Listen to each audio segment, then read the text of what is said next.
Full time, he's like, is there a red light on the owl? Yes, there is. It's the same time. I'm sure they're never gonna reach that. Should get, yeah. Question one, everybody's.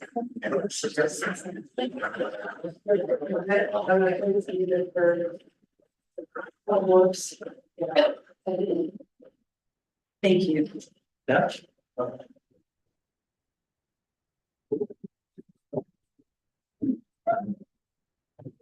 All right, thank you. We have a series of questions for you, and we're just gonna, each counselor is gonna ask a question. We have 12 questions total, so. Okay. And if you need any clarification or want us to repeat the question, just feel free to ask. Thank you, Mayor. And we're gonna start with Counselor Rowe. Thank you, Thanks for Counselor. being here. Why are you interested in serving on the city council? What specific experiences, skills, or perspectives would you bring to the role to benefit the city? Thank you, Counselor. I'm very interested in serving on the city council because this is my adopted home and I'm passionate about helping be an active participant in the future of our community. My family, my wife and I chose to move here and make this our home. And yeah, I'm just really passionate about this community. I think it's a very special place. Experience wise, I bring roughly 13 years of experience in volunteer committee, commission, volunteer public service work with me and those perspectives. As well as like opinions or lived experiences. I think I can bring a fresh perspective from someone who's although I might not look like it, you know, fairly young, as well as someone who's fairly new as a resident of this community. So, you know, although I've been actively working in this community since 2014-ish, 2013, I would say as a resident, I've only been here for 2.5 years, and I think that's a fresh perspective of like open to thinking outside the box and thinking of new ways of doing things, which, you know, as someone who may have lived here for a long time, people might get stuck in that trap of, oh, well, this is just always the way we've done things, so we're gonna continue doing things. And, you know, I think I offer a fresh perspective in that way, as well as, you know, as professionally I work at Western Oregon University, and I think the opportunity to provide perspective from my day job as like one of the large employers here in town can help with maybe some perspectives on issues that are happening here in our community. Thank you for the question. All right. In your view, what is the city doing well? And what areas of the city, what areas could the city improve upon? And how would you approach to addressing these challenges?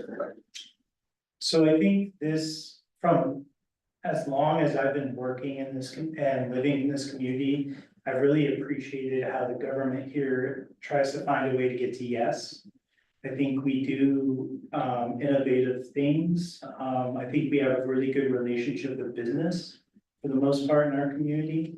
I think we're very mindful of how things that happen in this building impact people outside the building more so than some governments. Things I think, you know, over the years, we've made strategic investments in parks, museums, libraries, things that make a community a special place. That I think was really smart and innovative at the time. You know, for example, our museum is almost 50 years old. Think about that in the mid-70s to make an investment like putting together a museum in a rural community like Independence is pretty forward thinking. So I think we do a lot of things right. For things we need to improve on, you know, I think as a rural community, and you see this throughout Oregon and the United States, the loss of institutional media has hit rural communities really hard. So what can the city of Independence do to fill that gap of communicating with their constituents? I think is an important thing that we can improve on. I think we've made strides. I think the team that, the staff that we have is wonderful, but I think that's something that we can improve on. In that absence of an institutional media, then rumors, opinions kind of fill in those gaps, and that can create challenges of just trying to get to ground truth. As well as, we, for a long time in our attempts, I think, to get to yes, we haven't kept up with the cost of doing business and running a community. And I think we're now seeing the reckoning in, for a long time, we didn't raise those SDCs to keep pace with inflation. For a long time, we didn't raise some fees, or we didn't escalate costs when we should have. And now we're having to make those hard decisions now. So I think, to avoid that in the future, really thinking about trying to keep pace and taking the advice of our staff in what are strategic investments we can make now to keep pace in the future, so we don't have to use such large escalations at one period of time that becomes sticker shock to people. So I think those are the two big things that we can improve on. Thank you, guys. Thank you. The city council involves significant debate and collaborative decision making. Please provide your response to the following scenario. Imagine you are part of a team working on a community project and two colleagues have opposing views on how to allocate resources. How would you approach facilitating a solution? Well, I think the important part to think about, I would assume these are counselors, right? These are, counselors, sure, in this scenario. I think the important thing to think about is we would all serve on behalf of the people of Independence. And we have an obligation to serve, to respond to what the best for the people, in your opinion, and what you're hearing from the community. And, when I was running for office last November, I think, I heard a lot about, the desire for people to come together. So what I would do is try to bring people together to the table and see where we can find common ground to start with. And let's agree upon those funding proposals. I think it was a funding scenario. So let's agree upon those funding proposals and let's see what we can do about the places where we disagree with. Maybe there's common ground, the midway points, or maybe there's a fundamental different lens that each side is using, and we're not seeing things the same way. So hearing each other's perspectives could help probably bridge that gap and come to a common solution. I think that's what I would try to do. I think the city of Independence is served best when we have a council that is willing to hear each other out and find that common ground. I think I would do that there. Thank you, Mayor.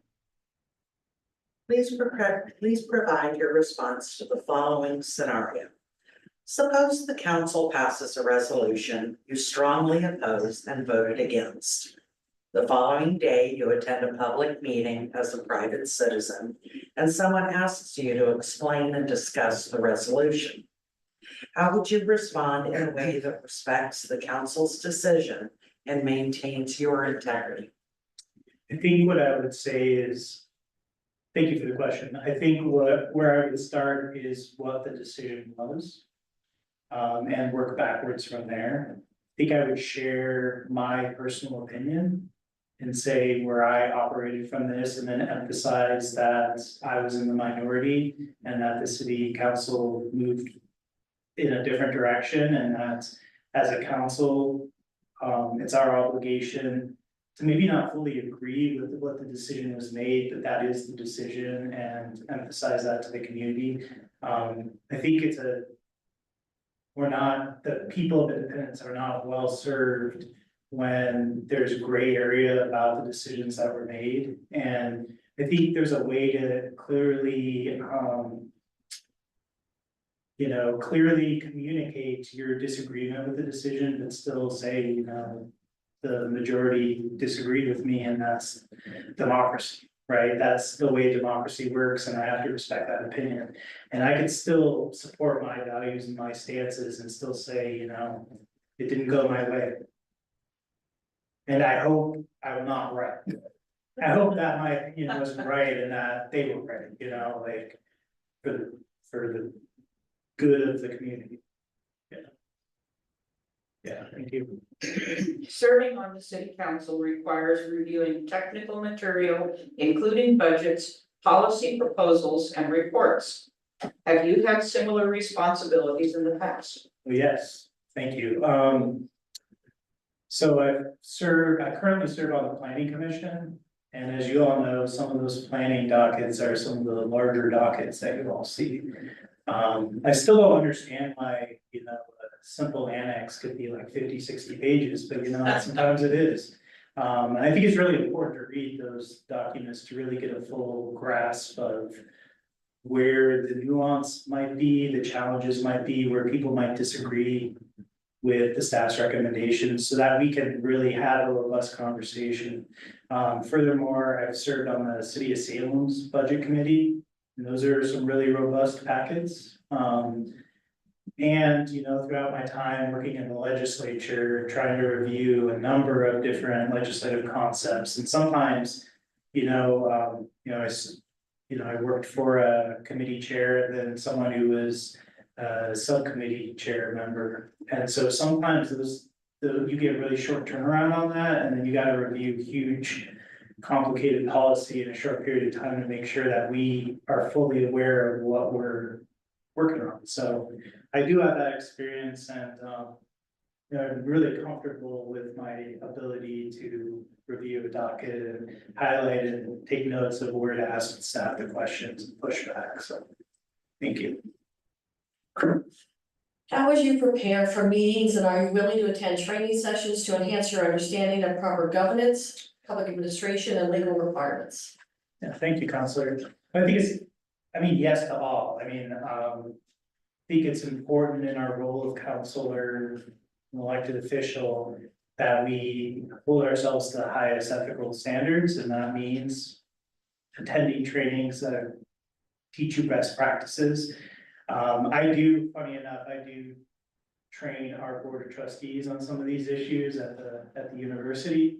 But I do think, I still learn things when I go to Government Ethics Commission classes or read their material online. And I think it's just really useful because it helps you improve your craft. And we should always be seeking to improve so that we can better serve the people who depend on us. Thank you. City council members deal with budgetary and financial matters. Can you explain your understanding of how city budget is developed? Yeah, well, as someone who sat on the City of Salem's Budget Committee, this is a little different of a process than you all have used here in Independence, but the way it works there, and I attended some of the budget meetings here too last year. You have a group of counselors and members of the public who are part of that budget committee.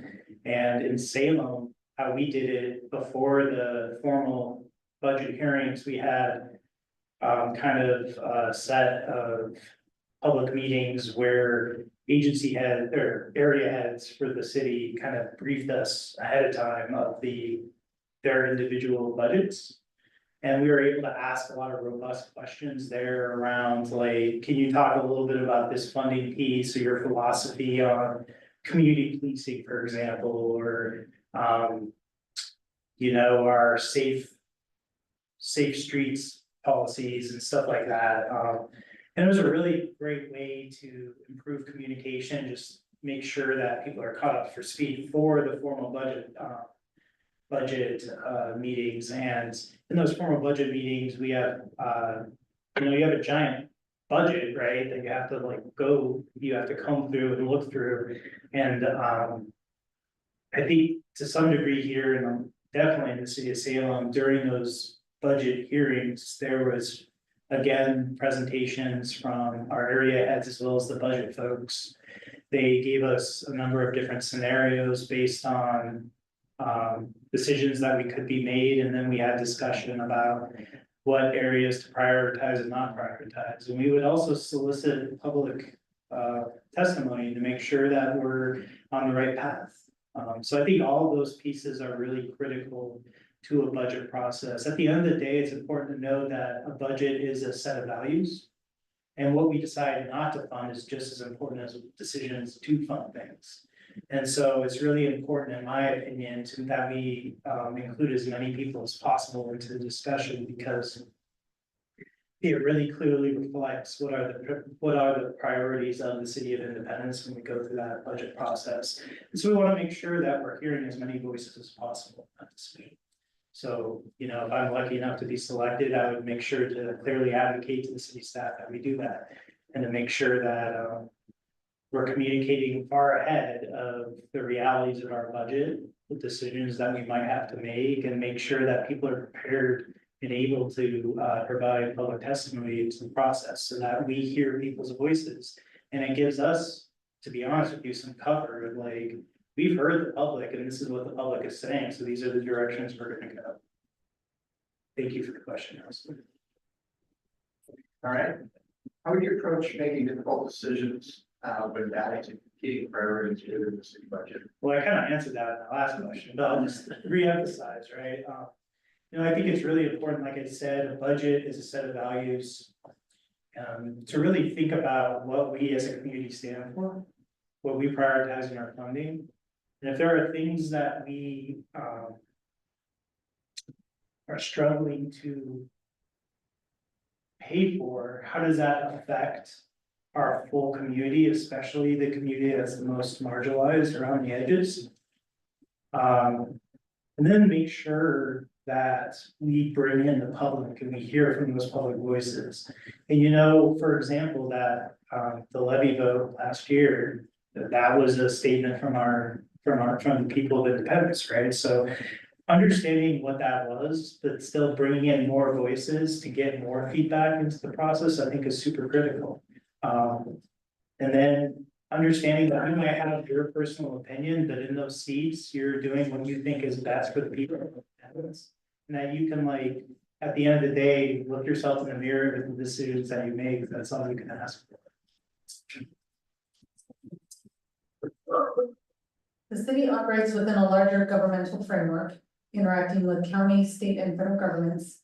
How do you view the relationship between city government and these other entities? Can you provide an example of how collaboration between different levels of government could benefit the city? Yeah, thank you, Mayor. Well, I think, well, you know, especially for a rural community like Independence, it's really important that we have a decent relationship with our surrounding neighbors, surrounding cities, the county, and the state. We can't fund things single-handedly, you know, you all know the realities of our budget. And so it really requires those partnerships to be super active for us to get anything done. As you all know, the county provides funds for public health, for roads, for other social services. And so it's really important to make sure that we have a strong relationship with them so we can lift up things like the resource center that we have in town that provides so many wraparound services for our community, our most vulnerable. And then with the state legislature, it's really important that we have those relationships because so many grants and funding opportunities come through there. So many opportunities for us to have innovative partnerships, from everything from a safe route to school, funding for bridges, for exploratory research around water treatment plants. To make sure that we can continue to operate and can continue to grow in a way that makes the most sense for us. So it's really, those relationships are really important. And I think it's really indicative on the city staff as well as our leadership at the council level to make sure that we strive to, at every opportunity, meet them where they're at and try to find ways to work together and build those relationships for the benefit of our community.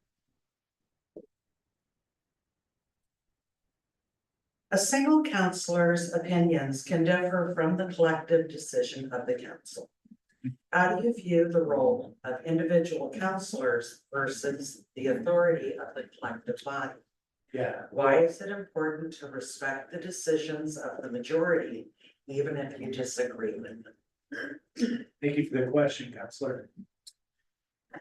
Well, I think, it's an interesting thing, right? Because you all are individually elected by the people of Independence, but you represent a body that collectively make these decisions. So I think it's a balance that you have to take as an individual counselor. You have to keep promises you made to the people. You have to make sure that you're doing in your mind what's best for the people of Independence. But you're working in a collective and nothing can get done without a majority of the body. So understanding that, if you're in the minority on an individual issue, that doesn't mean you're gonna be in the minority on the next issue. So I think it's really important to, as an individual counselor, build those relationships with your fellow counselors and really understand where you can find common ground to solve problems. The good thing about city council, right, is it's the nonpartisan office. So, there's not a Republican or Democrat or independent way to, pave a road or to build a sidewalk. And so hopefully we can find common ground to do the things that the people expect us to get done. And collectively, these are where the decisions are made. So I guess I would refer back to my original answer to your previous question, which is, if I disagree with something, I will have no problem explaining that I was in the minority in a situation, but the council made the decision, and that was the will of the council and therefore the will of the people, because you all are elected. So I have to respect that and move on, because that's how democracy works. And if we can't agree with how simple democracy works, then maybe that's a problem in itself.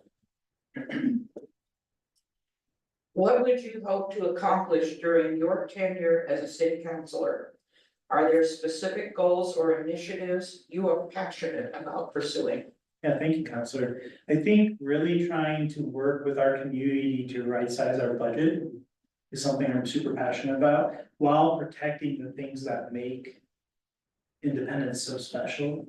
I think that's a really hard task, especially right now.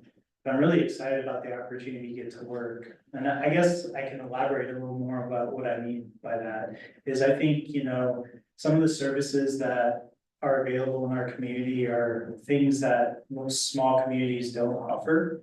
I think there's a lot of activities here that promote economic development, promote our ability to bring people together and build community, that combat loneliness and combat isolationist, which also combats extremism. And so I think that those things are super important to provide in a community. And just because we're a small community doesn't mean that our people don't deserve that. So I think finding a way to build partnerships in the nonprofit sector, the state, the county, hopefully the federal government as well. And find ways to right size that budget while still protecting the things that we all value about our community and lift up parts of our community that have historically been marginalized. Is something I'm super passionate about, excited about the opportunity to get to work on. Okay, this is the last question. It's a bit of a softball. All right, Do you have any questions for the council or about the role and its responsibilities? I know better than to say, no, I don't have any questions. So I'm trying to think of a question. I guess one question I have is, what do you say is the weekly workload of a city council? Because I think I hear large ranges on that. Yeah, and I think mine differs from a lot of council, but I usually spend about 3 or 4 hours a week. That includes attending planning commission and watching HPC online because I have a conflict with that meeting. But I read through the packet when it comes in fairly quickly, try to digest as much as I can, send some questions to City Manager West to farm out if need be. So I'd say for me about 3 or 4 hours a week. And I posted it a little bit higher because I really value being out in the community and talking to the residents, since we do all represent each and every one of them. Right. And so I count my time also in doing things that make me available to take questions, to have discussions, and to listen to concerns.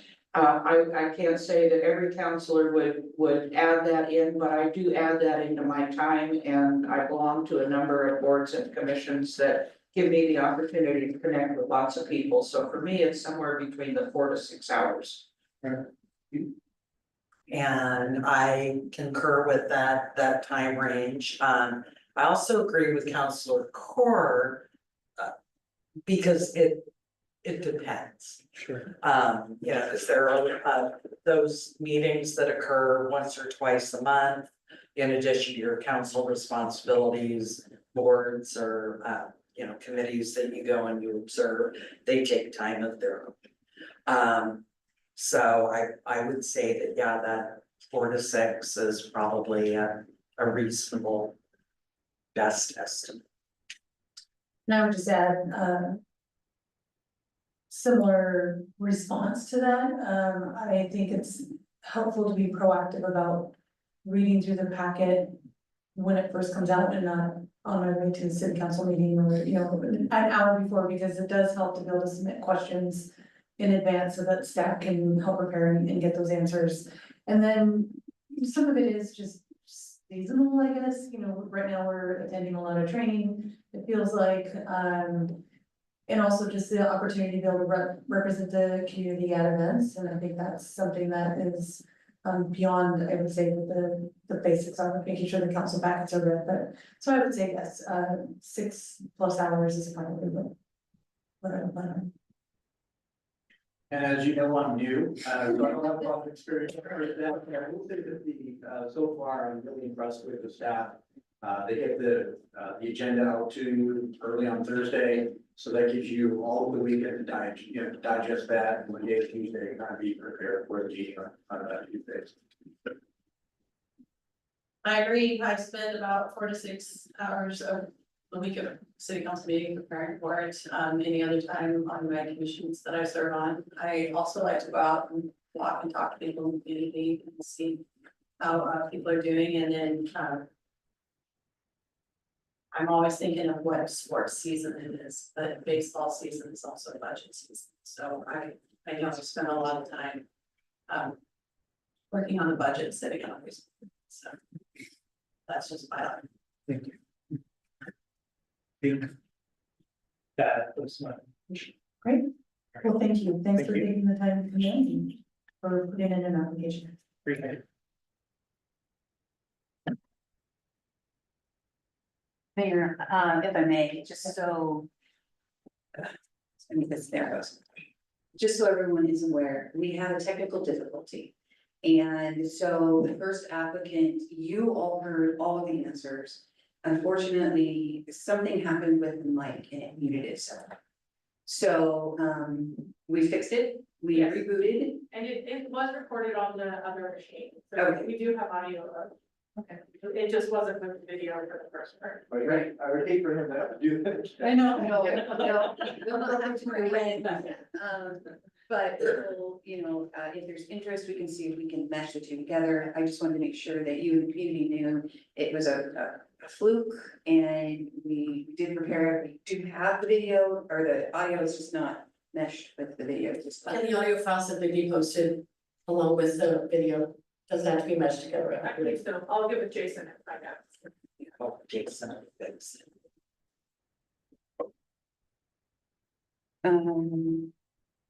We do have an opportunity for, I think you'll discuss at the city council meeting. okay, So we're going to adjourn this meeting, and I would want to remind the council to not talk about this at all until the 6:30 city council. thank you very much. With that, we will adjourn, it is 6:20, we will adjourn, and come back for city council, 6:30. And then, are we giving this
All right, good evening. It is Tuesday, February 11th, and we are calling the meeting to order at 6:30. Okay, well, right on time. This is great. Ready, welcome. Yes, Counselor Ford? Here. Counselor Morton? Here. Counselor Martin Willis? Here, Mayor Swartzler? Here. Counselor Boyd there? Here. Counselor Rowdy? Here. And thank you. And with that, we have the minutes in our packet. If we- Someone want Move to approve. Second. any discussion? All in favor? Aye. We were expecting a roll call. Oh, sorry. Sorry, we're, Counselor Rowdy? Aye. Counselor Boyd there? Aye. Counselor Martin Willis? aye.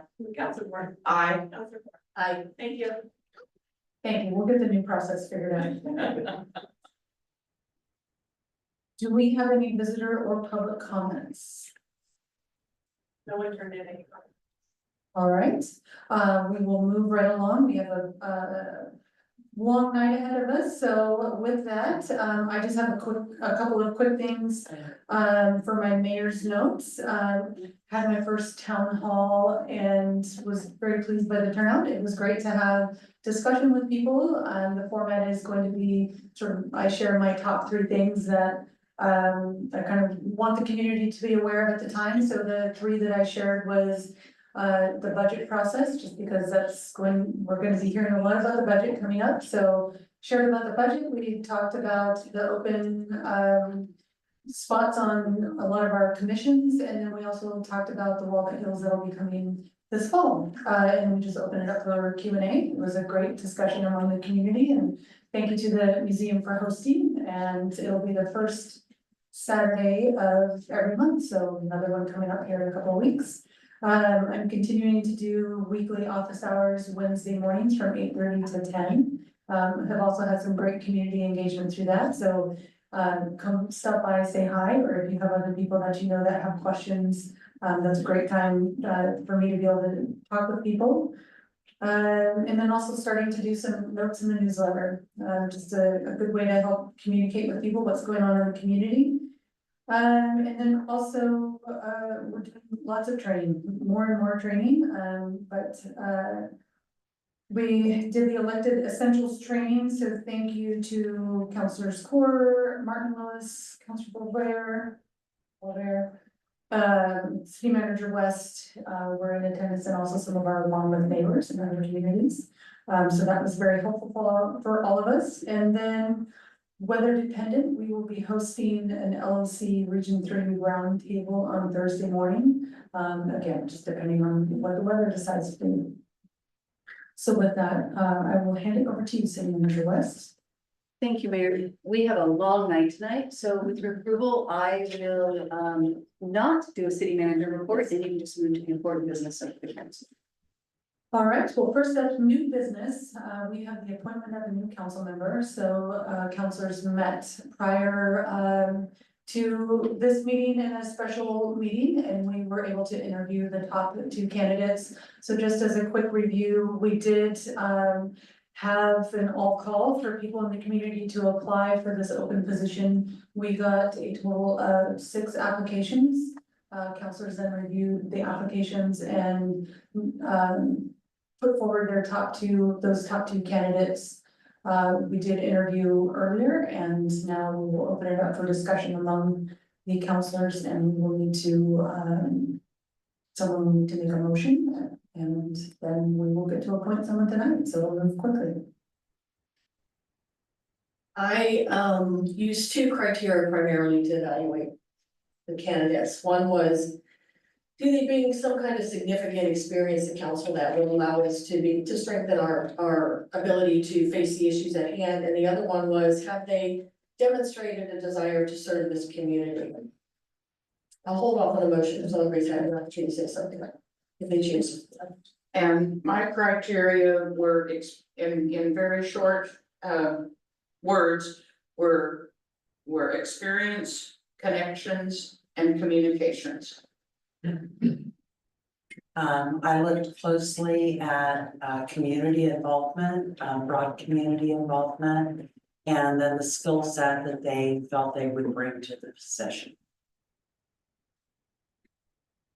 I just say that, not only do I look for the technical answers to the questions, but I was really focusing on their passion for why they would be doing this job.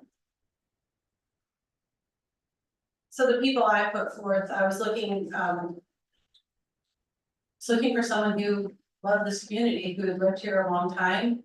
And someone, I wanted them to be diverse, I wanted them to be different than what the council looks like. I wanted for diversity of thought, diversity of opinion, diversity of how we solve problems, and they have the love independence, that's what I was looking.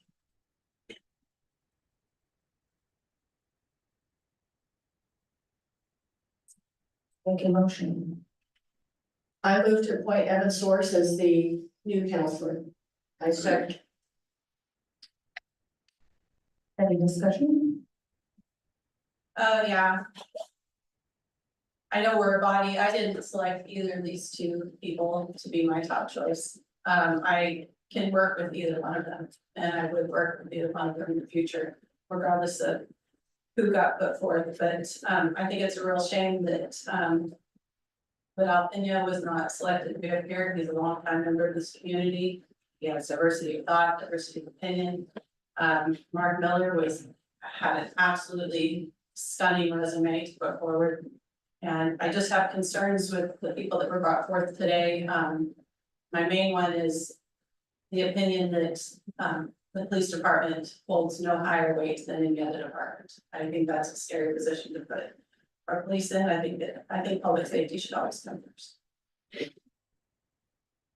Any further discussion? I do just want to take a moment to thank everyone who took the time to fill out an application and to submit it to council. And thank you so much for our top two for taking the time and coming and answering. They each got the same 12 questions from council. So I appreciate the thoughtful answers that y'all provided us. And I believe we had 7 candidates. And if any one of those was not at this point selected for a final position, don't worry, we have your names and we have your contact. Yes. We will be following up with people to encourage participation in many of our city boards and commissions. And I'm really pleased to see that we did get a good turnout of people, and I think that's a great way for us to move forward as a community to make sure that we're getting multiple viewpoints on city council. With that, we have a motion, so we'll do a roll call. Councilor Ford, Aye. Councilor Morton, Councilor Martin, Aye. Councilor Weber, Aye. Councilor Martin, nay. Motion passes. Thank you.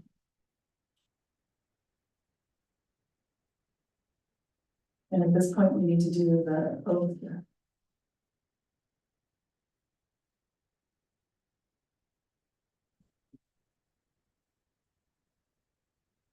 Remember to work right away. No rest for the weary.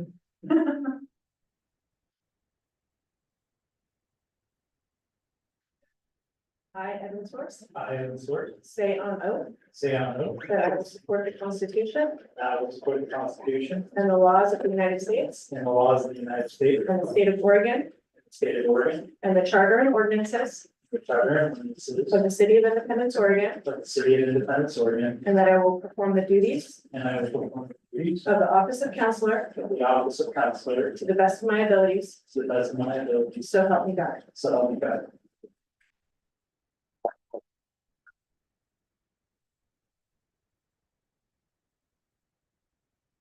Have a seat.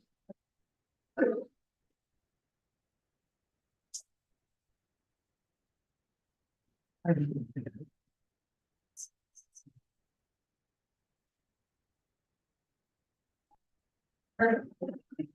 wanted to double check that. My apologies, Mayor. That's all right. All right, well, thank you. Next up, we have. Oops, wait. Budget, right? Budget.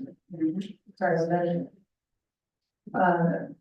Can you, there, thanks, sorry. It's like, I'm pretty sure we're appointing the budget officer, I wanted to make sure, so with that, city manager Wills. Thank you. And for the first time, I'm gonna throw myself under the bus. For the first time in my 2.5 years here, I didn't have the correct packet. So my assistant city manager saved me and, we're ready to go. That's the beauty of having someone to help. It's a pretty easy. You've been through this multiple times. We need to appoint a budget officer and adopt a budget calendar. You have both of them in your packets. As you know, Finance Director Moody was the budget officer last year. I have already given you many times his resume, so I will leave it to you to determine if you want to move over to the budget officer and the budget calendar.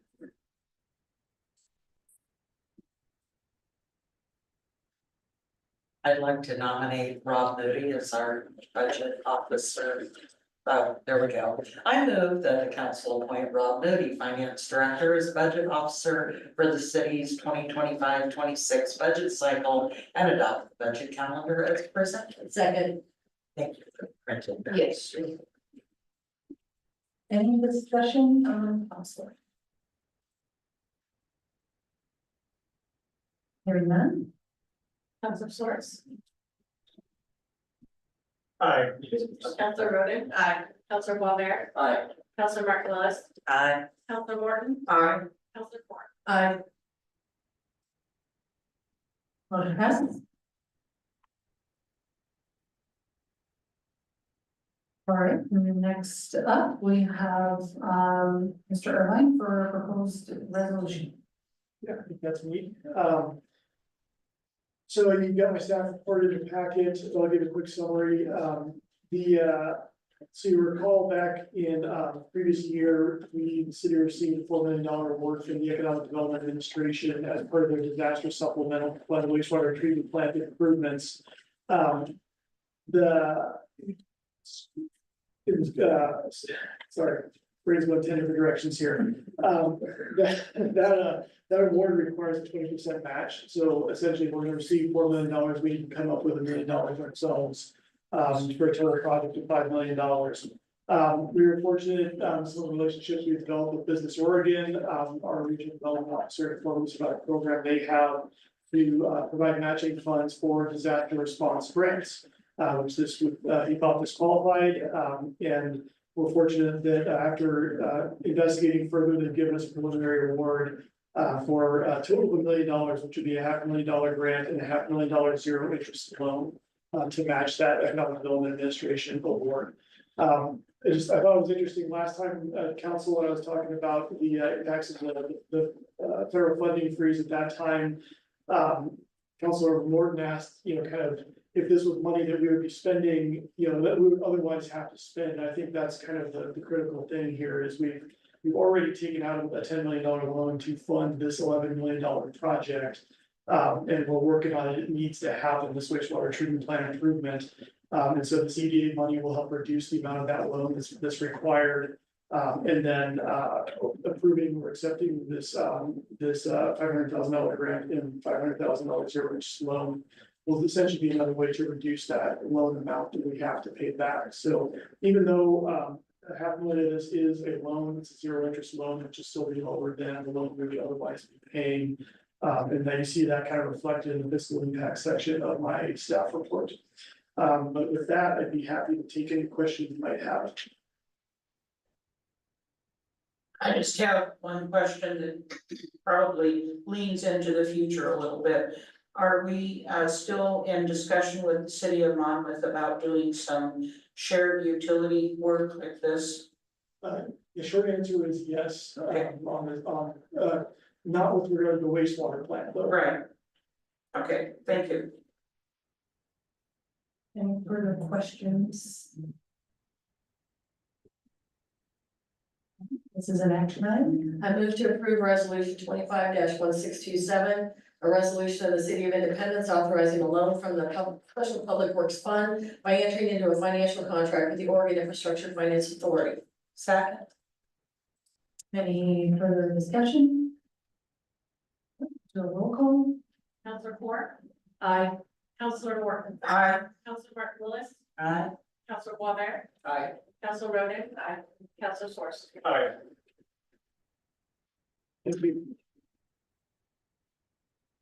All right, next up, we have a liquor license application.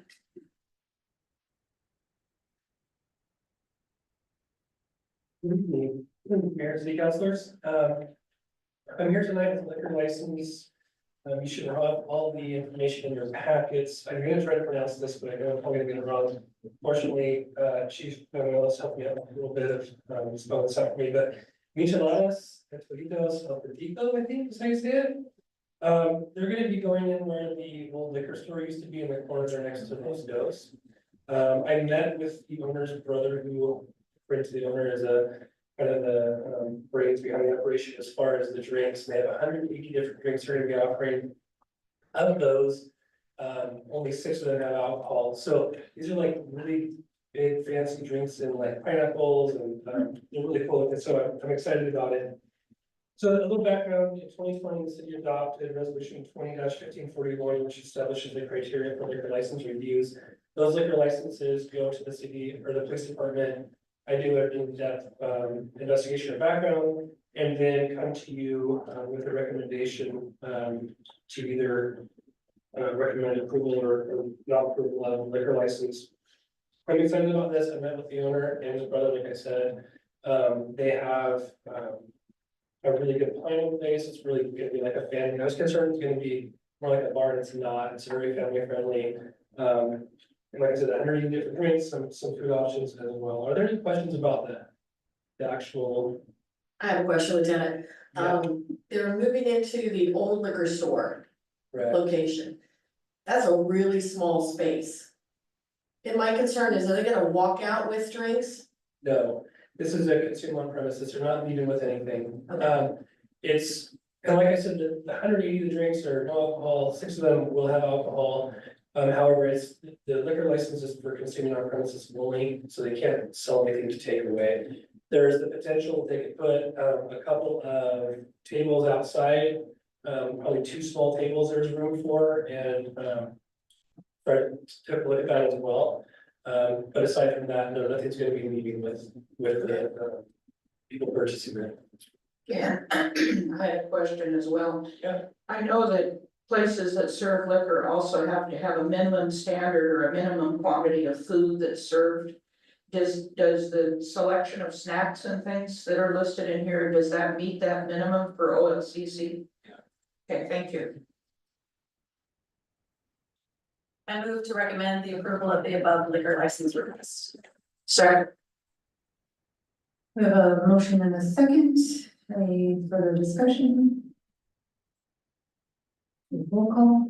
Counselor Source, Aye. Counselor Roden, Counselor Walner, Counselor Martin Lewis, Aye. Counselor Morton, Aye. Counselor Ford. I, Thank you.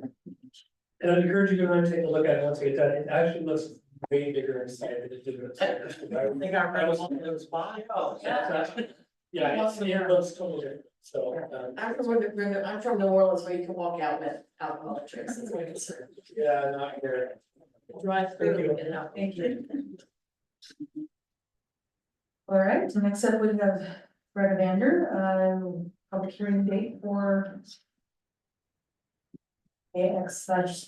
For an annexation, yes. A couple of months ago, you will remember, folks, that we had an annexation of roads in the unincorporated urban growth boundary. This would complete the rest of the roads within the urban growth boundaries. So basically, everything that was in the unincorporated urban growth boundary would then be brought into the city limits. The roads that we would annex or consider the annexation of would be Corvallis Road, Hoffman Road, and then a small sort of random island that used to be 6th Street, but which is actually between 6th and 4th Street as well. And so what this action would do would dispense with the need to submit this to the electors of the city. Basically, set a date for a public hearing where folks could attend. State their concerns, similar to what we did a couple of months ago. And then at that meeting, you would determine, do we want to annex these roads or not? There is a map of the annexation areas. In your packet, that is on page 4567 for your reference. We are going to send out notice for all of this. We do have to put it in the newspaper twice. And so you essentially saying, yes, we're good to go for, I think the date is April 8th. We'll then put the gears in motion to get that public hearing all noticed and everything. So are there any questions about what we're looking for tonight? We've seen this all before. Indeed, it's very true. Are there going to be any more annexations? Because I know I got confused between this one and what we just did recently. Not of roads. There's not, this would be this.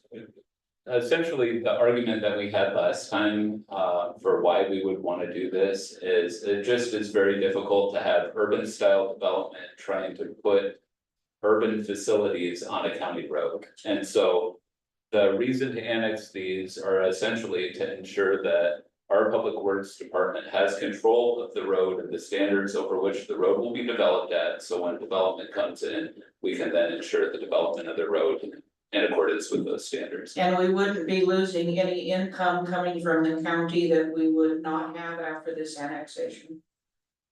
Gerald's nodding his head now. Okay. In that case, I move to dispense with submitting the question on the proposed annexation to the electors of the city, set at a date of April 8th, 2025 for a public hearing on AX 2025-01 and direct staff to provide appropriate notice for the hearing. Second. We have a motion by,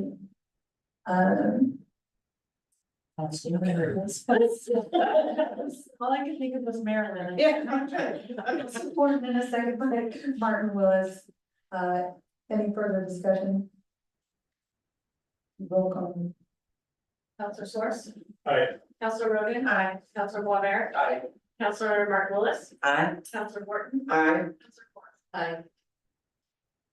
Thank you, motion carries. Mayor. Thank you, yes. Council Rosen is going to be transitioning to phone because it is senior night. So she will be doing dual duty tonight, but she'll be joining us here remotely. Didn't want you to think I was running away. She's running away but connecting right back up, so. Thank you. With that, everyone, Fred, you are up on the agenda next. Yep, that's true. So what this would be is a public hearing. I do believe that you have a script for the public hearing about the fence standards. Yes. I read the whole thing. All right. Bear with me here. All right. This evening, we have a public hearing on LA 2025-01 to consider a small change to fence standards allowing chain link in limited instances. The city council will make a final decision based on the complete record, including the testimony received at tonight's public hearing. These proceedings will be recorded. If anyone wishing to speak, we are asking you to use the speaker cards that are provided. When called upon to speak, you must be recognized by the chair and you must state your name and address for the public record. Before we begin, does any counselor wish to declare an actual or potential conflict of interest in this matter? All right, hearing none. We will. I actually have a question for Fred about that. Hey, Fred? Yeah. So I was on planning commission and this came in front of me. Do I need to say anything about that? What do you think? My response is, I would just disclose that you're on planning commission, that you previously looked at this and that you can still make a fair and unbiased decision about this. Correct. Well, then I should make a declaration too. But I was on historic commission previously, and we discussed changing business a great deal on historic commission, but I thought it would get a fair decision. So here, let me read this first, sorry, because we do have guesses. For both types of conflicts, please announce the nature of the conflict into the record. For actual conflicts of interest, the official must not participate in the discussion or vote on this matter. It is recommended that he or she take a seat in the audience so as not to be tempted to speak in his or her official capacity. For a potential conflict, after announcing the nature of the conflict, the official may participate in any discussion and vote on the matter. So, I feel like I'm looking to the top. I feel like I can still go on another, the rest of the council. So I just wanted to declare that I have a potential conflict. I saw this in front of me when I was on the planning commission just a few weeks ago. So I feel like I can still come to an unbiased determination, but I do want to disclose that for the record. thank you for that. With that, I will now open public hearing for Council Bill 2025-02. May we please have the staff. Yes, so this code change is a very, I'll say it's a limited code change. Basically, at this point, we do not allow chain link fences within residential areas of the city of Independence. We had an individual come to our planning commission meeting and say essentially, I bought all this chain link fencing. I wanted to install it. But I can't because I told them that we don't allow chain link fence, right?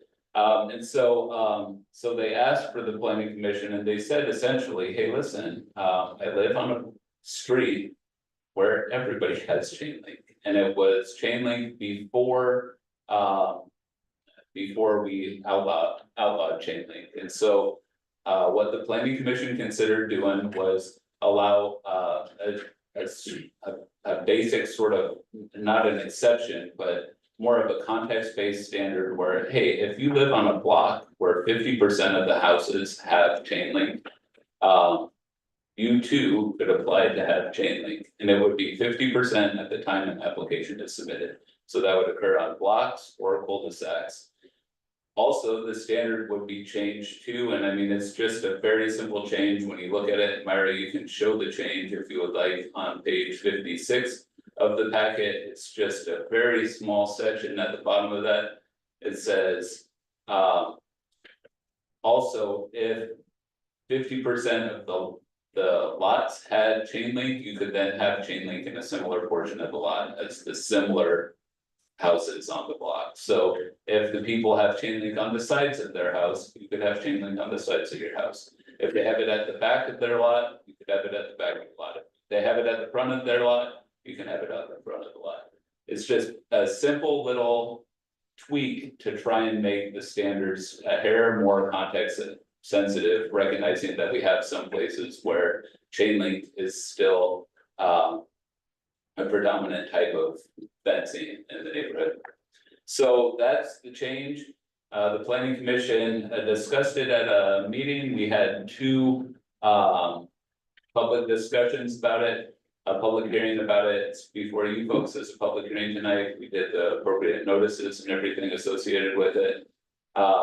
Basically, I don't see any sort of concerns with it. I should say too, that one concern that we might have had was that here it would be allowed in the historic district. We specifically said at the bottom of that paragraph there, no new chain link shall be allowed in the Independence Historic District. So so that's basically it. Trying to be responsive to concerns that folks have in the community. Are there any questions? Mayor, do you think it would be helpful to put a statement in front of these two paragraphs that say as of and the date?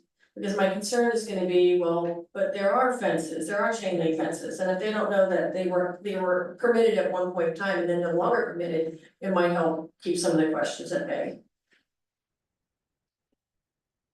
Yeah, I mean. We get questions a lot. I mean, it's just like everything. It's dealing with land use. We always are get the question, why did they get to do such and such? Why do they have a building with metal siding, right? Or why do they have a chain link fence? A lot of times we just have to say, I'm sorry, that was before this code was put in place. So, so we're used to dealing with that, when we deal with things like that.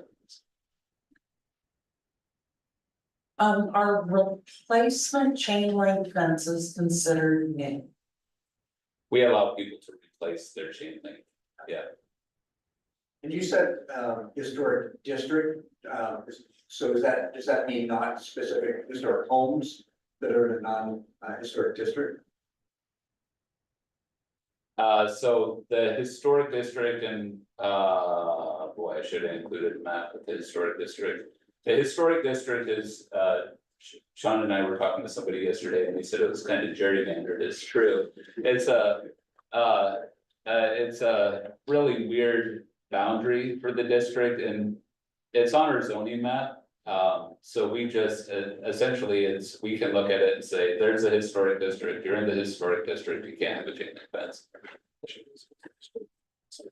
If it's a historic home outside of the district, you could have chain link, so long as 50% of the houses on your block have chain link as well. So follow-up question to that, replacement chain link fencing in the historic district, because for example, the neighborhood I live in has a lot of chain link fence in it, if tree falls, somebody decides to take it out, replace it, are they allowed to in the historic district? If it's already there? Yeah, we have allowed replacement chain link, just because we recognize that when something like that happens, we had an instance right around that neighborhood where something happened, something happened to their fence, they came in, they said, hey, can we replace this chain link? And we allowed it, recognizing the fact that they were only replacing a portion of the fence and they had something fall on it or something like that. And so, yeah, we allow that. Any further questions of staff? Do have one more question. Is there a difference between a public facing side of the fence and a backyard side of the fence, or is it the same rule for both? Explain what you mean. So would a chain link fence be visible at all? Right, if it's in your backyard, say like, I live on 7th, I'm up against the Ash Creek there, no one would ever see that part of the fence, I guess, except for the other side of it. But it's not a straight side, Yeah, there's an exception. yeah, I mean, technically, I would say we probably wouldn't allow even a non-visible side yard fence to be chain link, so. Further questions?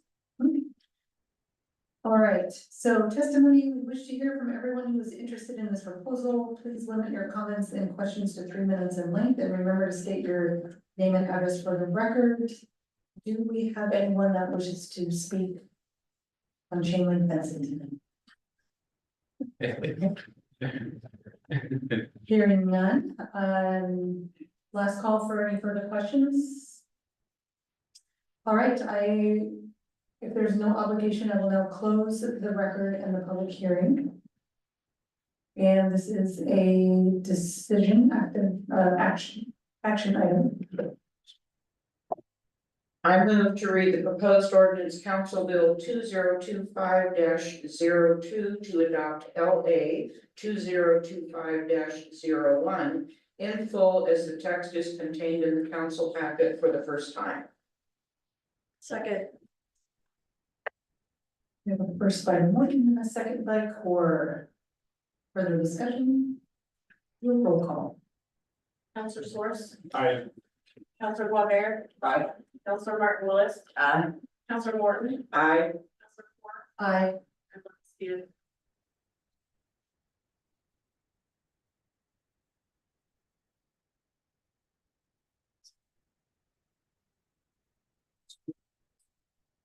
There. Go. Aye. My vote is aye. Aye, okay, thank you. Okay, I was waiting for Counselor Morton, sorry. Yeah. Now we're ready for the next step. An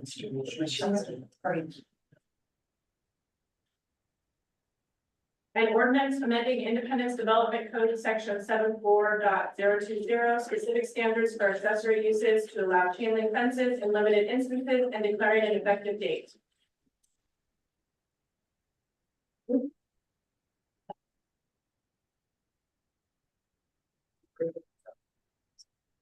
If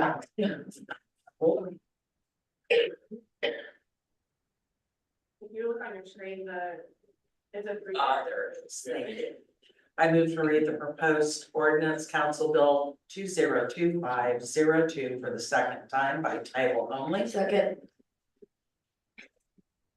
Any discussion? Roll call. Counselor Ford, Aye. Counselor Morton, I, Counselor Martin Lewis, Aye. Counselor Boisvert, Aye. Counselor Source, Aye. Counselor Roden. Aye. Thank you. Okay, so I'm reading it again, an ordinance amending Independence Development Code section 74.020 specific standards for accessory uses to allow chain link fences in limited instances and declaring an effective date. I move to adopt the proposed ordinance Council Bill 2025-02. Second. Of course, second by Martin Willis, further discussion?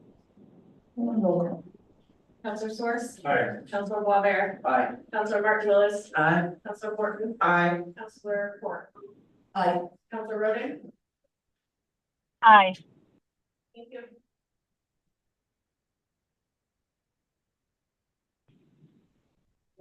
So the council, they have been assigned ordinance number 1621. Thank you, Mara.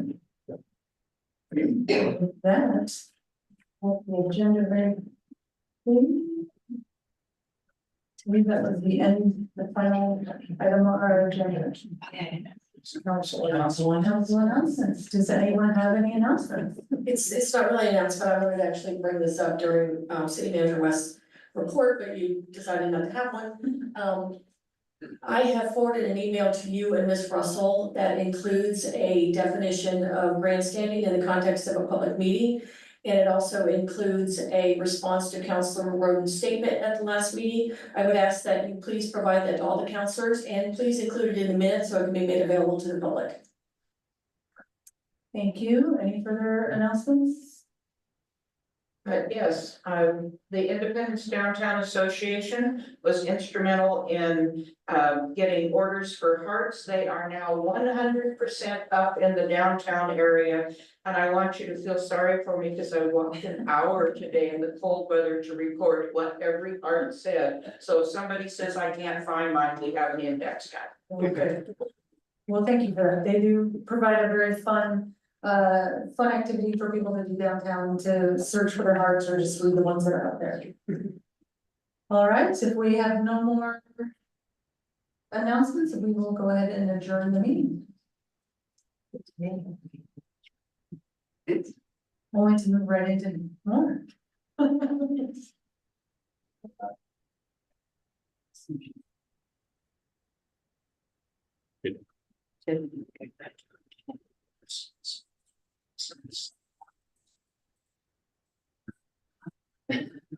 Urban renewal is, Supervisor West, are you good? We're good, Ready? yes, ma'am. Myra, are you? You're ready, all right. So with this, we now need to call to order. Meeting for the urban renewal agency. And we need to do a roll call. Counselor Ford. What? Here? Roll call. Here, sorry. Urban renewal, okay. Counselor Morton. Here. Counselor Martin Lewis. Here. Mayor Swartzler. Here. And Counselor Boisvert. Here. Counselor Source. Here. Counselor Roden.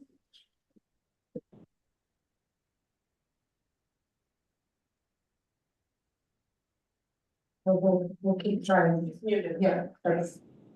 Okay. I'm here. He's here. Thank you. All right, so the first order of business, we want to turn it over to you, City Manager West. Thank you, Madam Mayor. This is exactly like we just did with city council. We need to appoint a budget officer and adopt a budget calendar for the URA. You'll see that it is identical to the city council. I will leave it to you guys for any questions if you have any.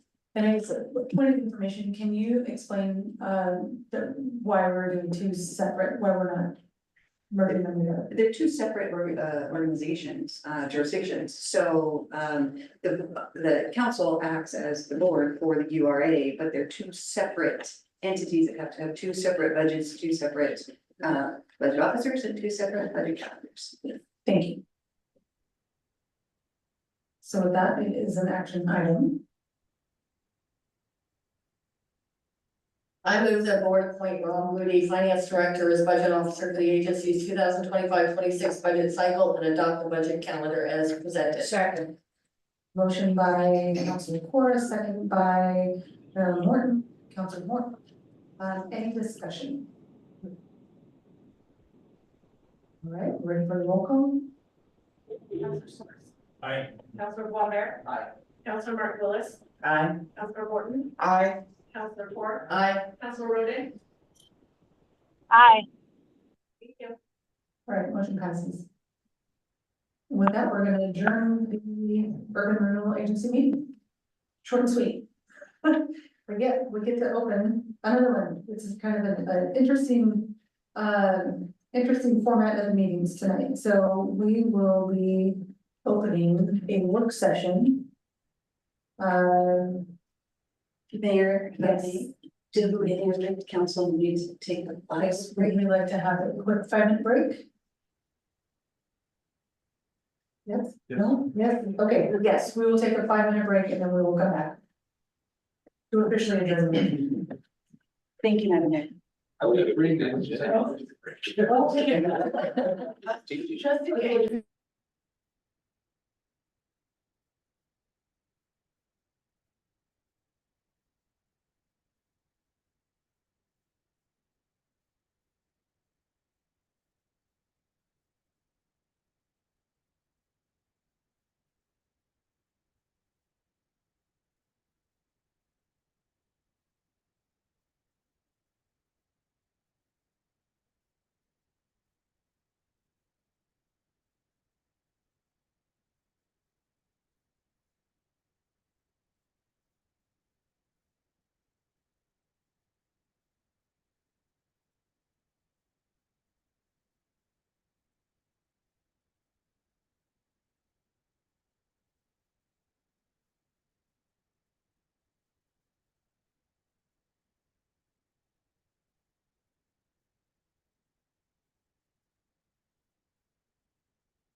Myra, are we ready? Yes. Okay, thank you. So now we are going to order a work session. It is 7:20. And thank you. With us tonight, we have Valerie McQuan. She is with the Polk County Assessor's Office. And thank you for joining us tonight. Thank you for having me. Thank you for pronouncing my name correctly. Thanks for giving us Yes, phonetic yes, good. assistance. Yeah, it doesn't happen too often, but I did put the pronunciation and I hope that was helpful. So, yeah, so if you want to go to the next slide. What are we going to talk about today? Well, I'm going to give you some quick facts about Polk County. I'm going to talk about what our assessor's office does and what we don't do. I'm going to give you an overview of Oregon property tax laws, and then I'm going to finish with a little bit about Independence's urban renewal in a nutshell from my perspective. Okay, so next slide. Quick facts about Polk County. Polk County has about 40,000 property tax accounts, and we have about 40 taxing districts. Our 2024 real market value was 17.3 billion. We had an assessed value of 8 billion, and we certified taxes at 126 million. The assessor's office, one of our functions is doing maintenance tags, which is new construction, repairs, remodels, that type of thing. Yearly, we do about 1,500 of those, and we process about 4,000 ownership changes, and we do about 5,000 reappraisal accounts. Next slide, please. I thought I would start with some definitions because I'm going to be using the acronyms, and I wanted you to understand what I was talking about. So we all know what RMV is, real market value. But in the assessor's office, that's what we think you could sell your property for as of January 1st of each year. January 1st is our assessment date. The maximum assessed value, otherwise known as MAV, is the 1995 real market value less 10%, growing 3% every year.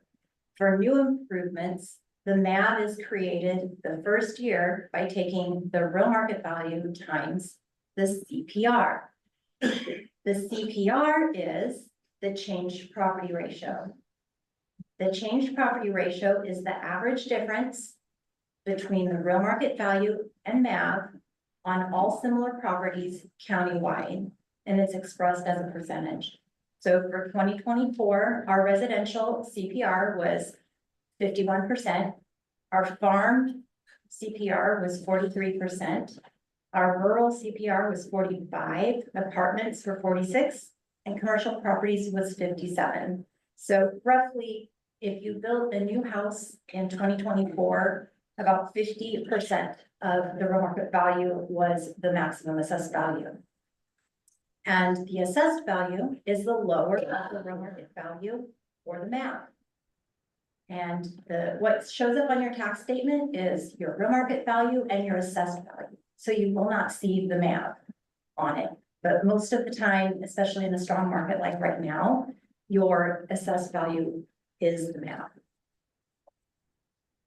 Next slide, please. The assessor's office is made up of 3 sections. We have cartography, records, and appraisal, and we have 12 employees, including myself. Next slide. Cartography, we have 3, and cartography is responsible for updating the base map layer using information from surveys, deeds, partition plats, subdivision plats, road vacations, and lot line adjustments. We process and review all sale documents by verifying grantors and reviewing legal descriptions against county records. This base map and ownership information is used by many, such as title companies, businesses, taxpayers, appraisers, and national data companies. Besides the technical work that they do, my cartography staff can spend hours working with taxpayers by helping them with the deed they're working on, getting them copies of surveys so they can figure out their property lines, explaining title and trust document issues, and many more. Next slide. Our records section is what we call our front office.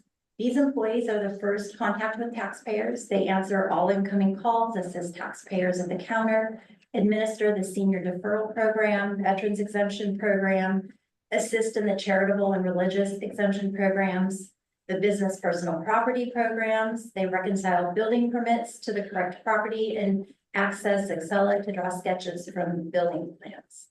These front office staff are the ones who listen to and sympathize with a grieving spouse who is asking about the surviving spouse veterans exemption program. They thank veterans for their service as they turn in their exemption paperwork, and they listen as seniors express their concern about being able to stay in their homes. They spend hours explaining the complexities of the tax exemption programs and why they have to report their business personal property. And they assist owners of manufactured structures through the paperwork needed to sell or transfer their home. Excuse me, Ms. Gutwag, can you explain what the senior deferral program is? Sorry, where was the voice? Can Oh. you explain what the senior deferral program is? The senior deferral, if you're at a certain age, you can, and there's certain requirements, and I don't honestly know them by heart, but you have to have income requirements.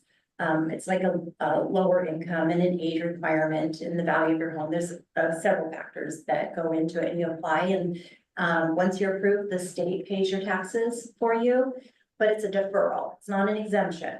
And it will be paid back. So when the property is sold, then the state gets paid back. Takes it out of- Plus, yeah, okay. plus interest, yeah.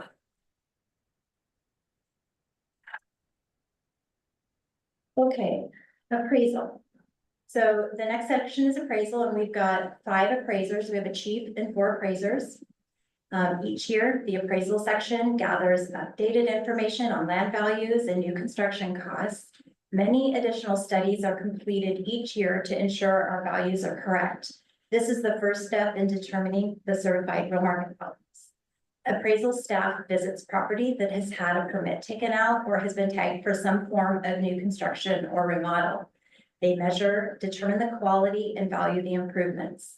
If an exception event occurs, they will run the calculations and update the map on the property based on any new improvements or changes. We are required by statute to complete a sales ratio analysis each year. Appraisal staff review sales by talking with realtors, buyers, and sellers to establish if the sale can be used in this analysis. This analysis provides trends we use to adjust properties in geographic areas in order to have property appraised to 100% of real market value. Appraisal staff reappraises property in specific areas of the county to ensure what is on the ground is what is in our records. We, on average, inspect 5,000 properties each year. After tax statements are mailed, appraisal staff are available to answer questions on value and complete a request for review upon request by a taxpayer who is questioning the value of their property.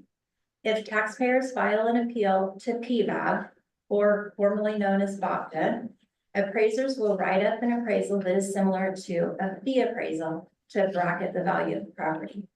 Appraisals are done on a mass appraisal basis, which is how we are able to value all the property at 100% of real market value each year. However, this method, which is accomplished with studies, trends, and mass adjustments, also leaves room for outliers. We encourage the public to call with questions once they receive their tax statement each year to ensure the accuracy of our records.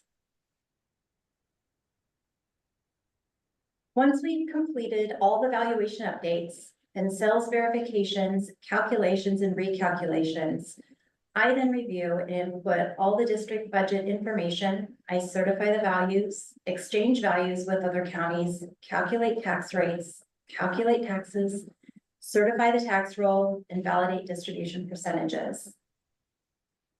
That is when I'm done. And at that point, I turn the tax roll over to the tax office, and they're responsible for printing and mailing tax statements and the collection and distribution of the taxes to the districts. Throughout the year, I do presentations to realtor groups and business groups. The assessor's offices are a resource that provides services to a multitude of clients. So that's a little bit of the work that we do.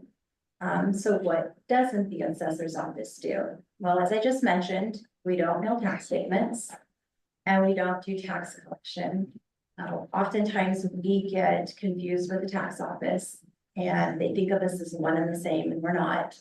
We're completely two separate departments. And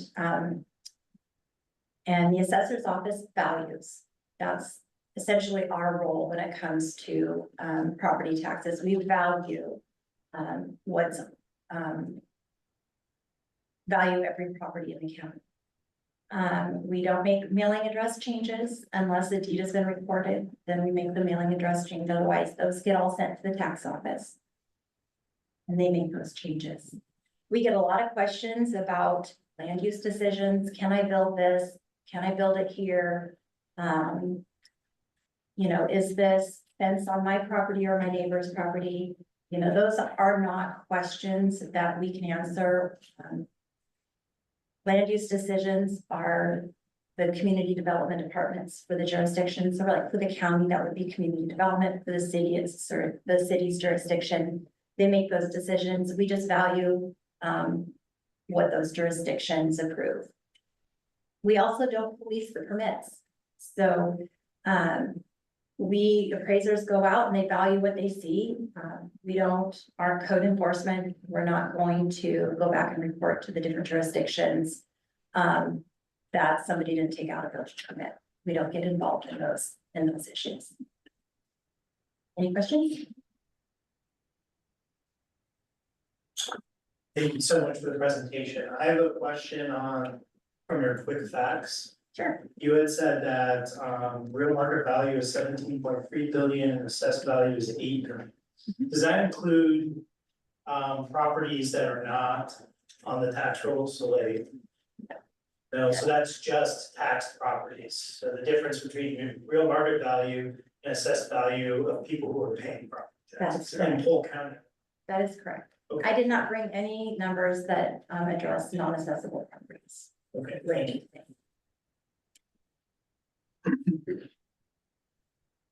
Okay, so now we're gonna talk about Oregon property tax law. Yeah, so I'm gonna try and keep this high level. It's very complex and complicated. But I'm gonna start with talking about how we appraised or how taxes were assessed prior to the 1990. Up until 1997, actually, taxes were assessed off of your real market value. There was a lot of inconsistencies and people didn't know what their taxes were going to be from one year to the next. So they wanted stability, and so then they started this series of trying to get some changes in the property tax. It started in 1990, and the voters passed Measure 50. What Measure 50 did essentially is it created tax limits that were levied $1,000 of real market value. So for education, it was $5 per 1,000 of market value, and for government, it's $10 per 1,000 of real market value. And what that essentially did was create compression.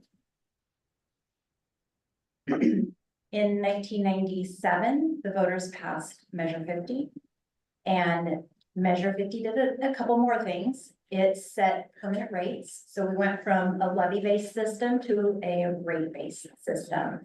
And all of the taxing districts had a permanent rate that was established and set, and it couldn't be changed. City of Independence, their permanent rate is 4.5897. And that was established in 1997. Taxes were no longer assessed on our real market value, and Measure 50 created math by looking back at the 1995 real market value less 10% and then growing at 3% every year unless there is an exception event. And then it's An exception event is adding $18,500 worth of real market value in 1 year.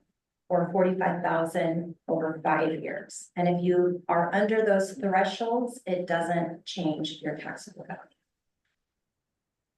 Measure 50 also ended a mandatory 6-year reappraisal cycle. But Polk County still reappraises. I have a question. Yeah. It's kind of a moot point, but who assessed those percentages based on the cities? Was it one governing by a body or did the cities? You mean the permanent rates? Yes. That's a very good question. I'm not sure. I Who can go was with that. You do? Like, Okay, good. It's basically the rates that were set at the time that went into effect. So there are some cities that have a rate of 89 cents per thousand. And there are some cities that have a rate of $80+ per thousand. It's random, it's where you were. So, for example, some cities down south, their tax rates were relatively low because they relied on timber funds. Those timber funds have gone away. And they still have really low rates of $2 per thousand. So relatively random, but set at the time that measure went into effect. Yeah, I do know they were set based on the taxing authority in that year. So the rates were based on those budgets and less. So I have a question. So essentially for Polk County, what the property is valued at is more than twice of what the taxable rate is On average, yes. on average, Yes. and can only raise 3% per year. The MAP can only grow 3% every year. That is correct. So. I've heard in the community concerns about how the assessor's office can reassess based on improvements to a home. I guess from your perspective, what triggers reassessment when you're doing improvements and permits? Like, is there a threshold that re-triggers an assessment? Is it whenever the assessor has staff time to get to reassess? Like, how does that work? So if you take out a building permit, that's gonna trigger a visit from an appraiser. We Okay. get records of those permits and an appraiser will knock on your door and ask about those changes. And you have to add $18,500 worth of real market value in 1 year. Okay. Or 45,000 over 5 years. And if you're under those thresholds, if it's a remodel or an addition, if you're under that, it's a real market value change, but not a tax change. Okay. Was that set in the ballot measures? Yes. Okay. Yep, that was part of measure 50. Yeah, but in 1997, the thresholds were a lot lower. Right. And I believe it was last year or the year before, they indexed those thresholds. So it was 10,000 in 1 year or 25 over 5, and it was that rate for 20 years. And so the legislature amended that and indexed it, and it's looked at every year now. Okay. Thank you. And one more question, if somebody was to build an auxiliary dwelling unit, is that assessed separately or is it part of the pre-existing property? Well, it's added as an additional improvement Okay, to the property, yeah. So we value what we see. If it's a house, a residence, we'll look at the quality of the materials, take and measure it, get the square footage. And value it based on the studies that we do and the models that we have. thank you. Okay, so the next slide is really just an example of what happens when your real market value drops below your MAP. And if any of you remembered what happened around 2009 to 12, we had a drop in the market. And so this chart shows, it starts out in around 2003 and market value is a lot higher than the MAP. And the yellow and the red represent the MAP and the AV, and the MAP is growing 3% every year. And the assessed value is the MAP. around 2009, you'll notice the real market value dips below the MAV. And now the assessed value is doing whatever the real market value does. The 3% growth is statutorily only on the MAV. And as you can see, the MAV stopped growing, it stayed stagnant because the real market value was below, and you're gonna pay on whatever the market does, as long as it's below MAV. If your market value is 20% below your MAV, and your market value increases 10% 1 year over the next, you're gonna see a 10% increase because it's still below the MAV. And that 3% statutorial growth is held to the MAV, not the market value. And it looks like here in about 2011, the real market value starts to creep above the MAV, and now, once again, this property is paying on its MAV and it's starting to grow again. Any questions on how that works? City manager, we'd like to get a copy of this, please. Please, yes. We'll send it to you. Okay, so now, we're gonna talk a little bit about urban renewal. I had a lot of questions myself. I know, a little bit about urban renewal, but I didn't actually know like how an urban renewal agency was created, because when I started working in this field, the agencies were already created, so I didn't really have to think about answering those questions. So I thought we would talk a little bit about some of the foundation before going a little bit deeper into urban renewal. First question, how does a city create an urban renewal agency? Under Oregon law, every city has an urban renewal agency that is dormant until the city council passes a non-emergency ordinance to activate it. The City of Independence created by ordinance the City of Independence Urban Renewal Agency in September of 2001. What is an urban renewal area? It is a single geographic area with a single contiguous boundary in which a variety of activities and projects are contemplated to eliminate blight and the causes of blight. The excess value generated in this area is a key component in determining the amount of the division of tax revenue for urban renewal agencies.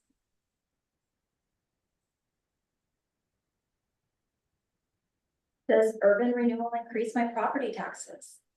No, the urban renewal does not increase property taxes. It simply allows for the reallocation of the growth on taxes to the urban renewal agency rather than the overlapping taxing districts. Taxpayers see urban renewal as a line item on their tax statements, whether or not they own property inside of an urban renewal area. I don't know if you can see the test tax statement here. I tried to block out names so nobody knew who it was. But this property is not in the area, in the urban renewal plan area. It's inside the city limits of Independence, but it's not in the plan area. And you can see what I've circled is the Independence urban renewal, and they paid a little over $200 to urban renewal. And it's not that this is an additional tax. This is a donation from the other taxing districts. Essentially, it's not a donation, but it's it's a reallocation of the tax that would have went to the taxing districts. So this is sort of visual to help understand what the urban renewal agency area is in relationship to the plan area. So the urban renewal agency area is the city limits of Independence, and the urban renewal plan area is a defined area with the boundary. And the next slide is it's hard to see the boundary of Independence, and there's a little bit of Monmouth in there, but I wanted to showcase the red outlines the city limits of Independence. And so the city limits is the boundary for the City of Independence Urban Renewal Agency. And the area highlighted in green is the urban renewal plan area, and it provides the basis for the excess calculation. A portion of taxes is reallocated by all the taxing districts within the City of Independence Urban Renewal Agency. And bonds and levies are not impacted.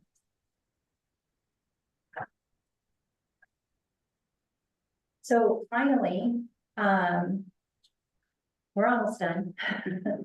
This is a snapshot of Independence's urban renewal over the years and by the numbers. So the first year that Independence collected money was in 2003. And the excess value in 2003 was $869,000. And I'm gonna round just so I don't have to say all the numbers. This last year in 2024, that excess of value was over $82 million.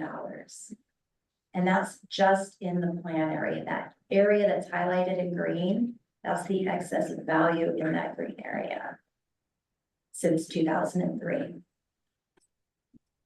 If you look to the right, I have a column called City of Independence, and then I have a column all districts. So I mentioned that all the districts pay into urban renewal inside the boundary of the city limits. And that last column is the amount that all of the districts combined reallocated to urban renewal. So the first year was 17,000. Last year, it was over 1.1 million. So City of Independence is inside the urban or inside the City of Independence. And so they also contribute. So this would be from the permanent rate for City of Independence. And so the amount that is reallocated from your permanent rate in the first year was about $3,900, it looks like. And last year, it was over 380,000.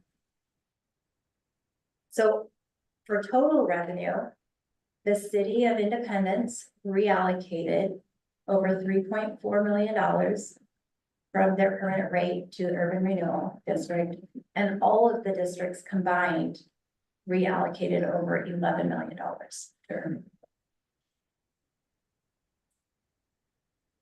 The last sheet, these are the tax codes that make up the City of Independence. And there are 4 major tax codes: 1303, 1330, 1321, and 1329.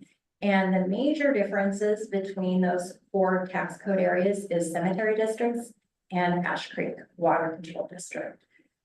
So when you create an urban renewal plan area,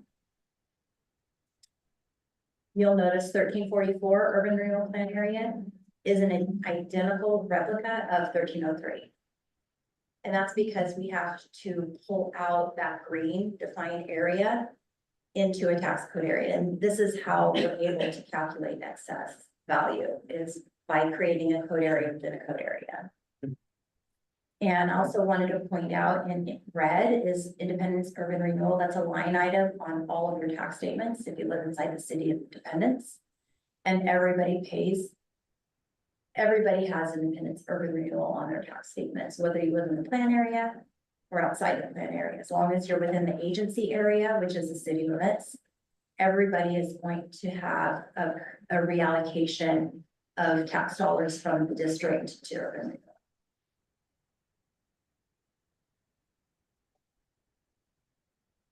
That's all I have.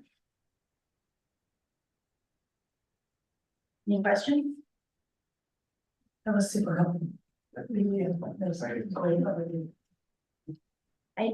know it's a lot, it's complex, complicated.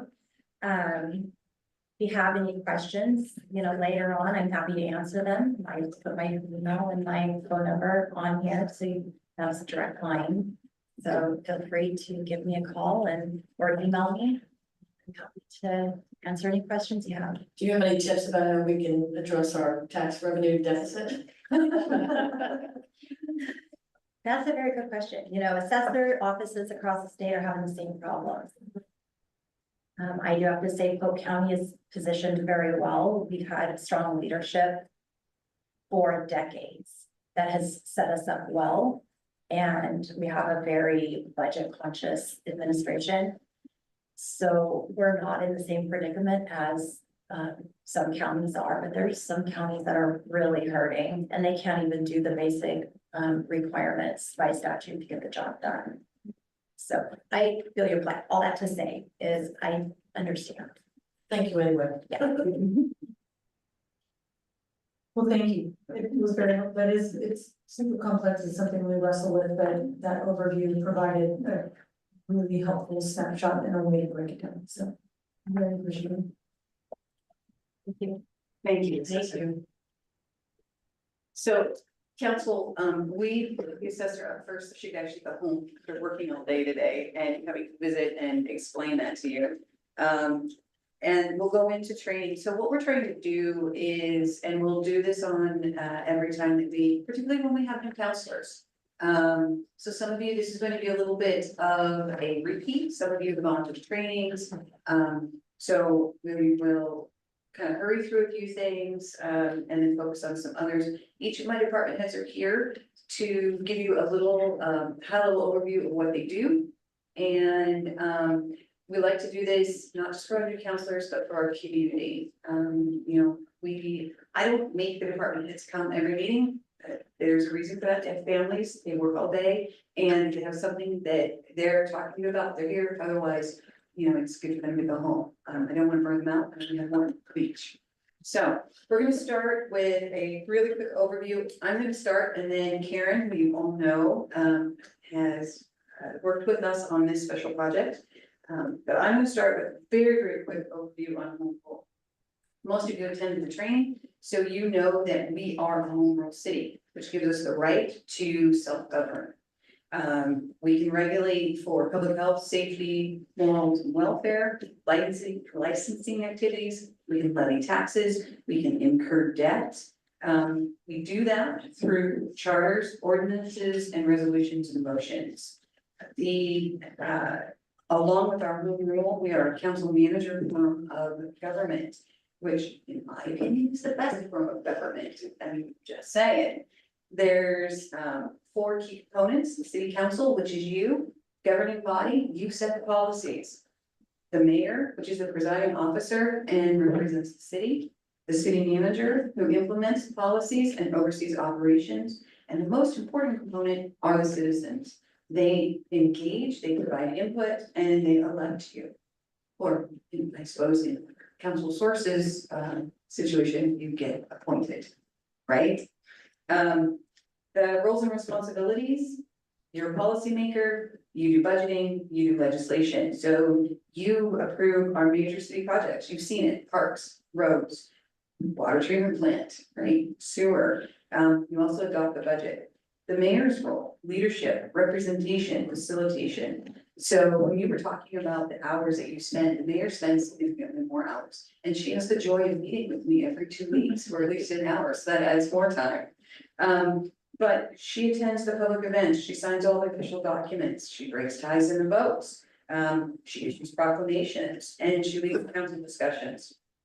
My role: administration and execution of policies. So I manage the city departments, I hire the key personnel, I ensure that the city services are delivered efficiently, including our long-term planning and maintenance. I build relationships with state and federal elected officials to advocate for our city interests, coordinate on regional projects. And then the citizen's role: again, you know, the most important component are our citizens, and it's participation, feedback, civic engagement. So attending the public meetings, voting in the local elections, serving on boards, committees, and commissions. That is a very quick overview of home rule and the council manager form of government. Karen is going to sit at that wonderful table right there. She's going to talk about all the great things, really, that are city recorder plus. Wouldn't you say, Karen?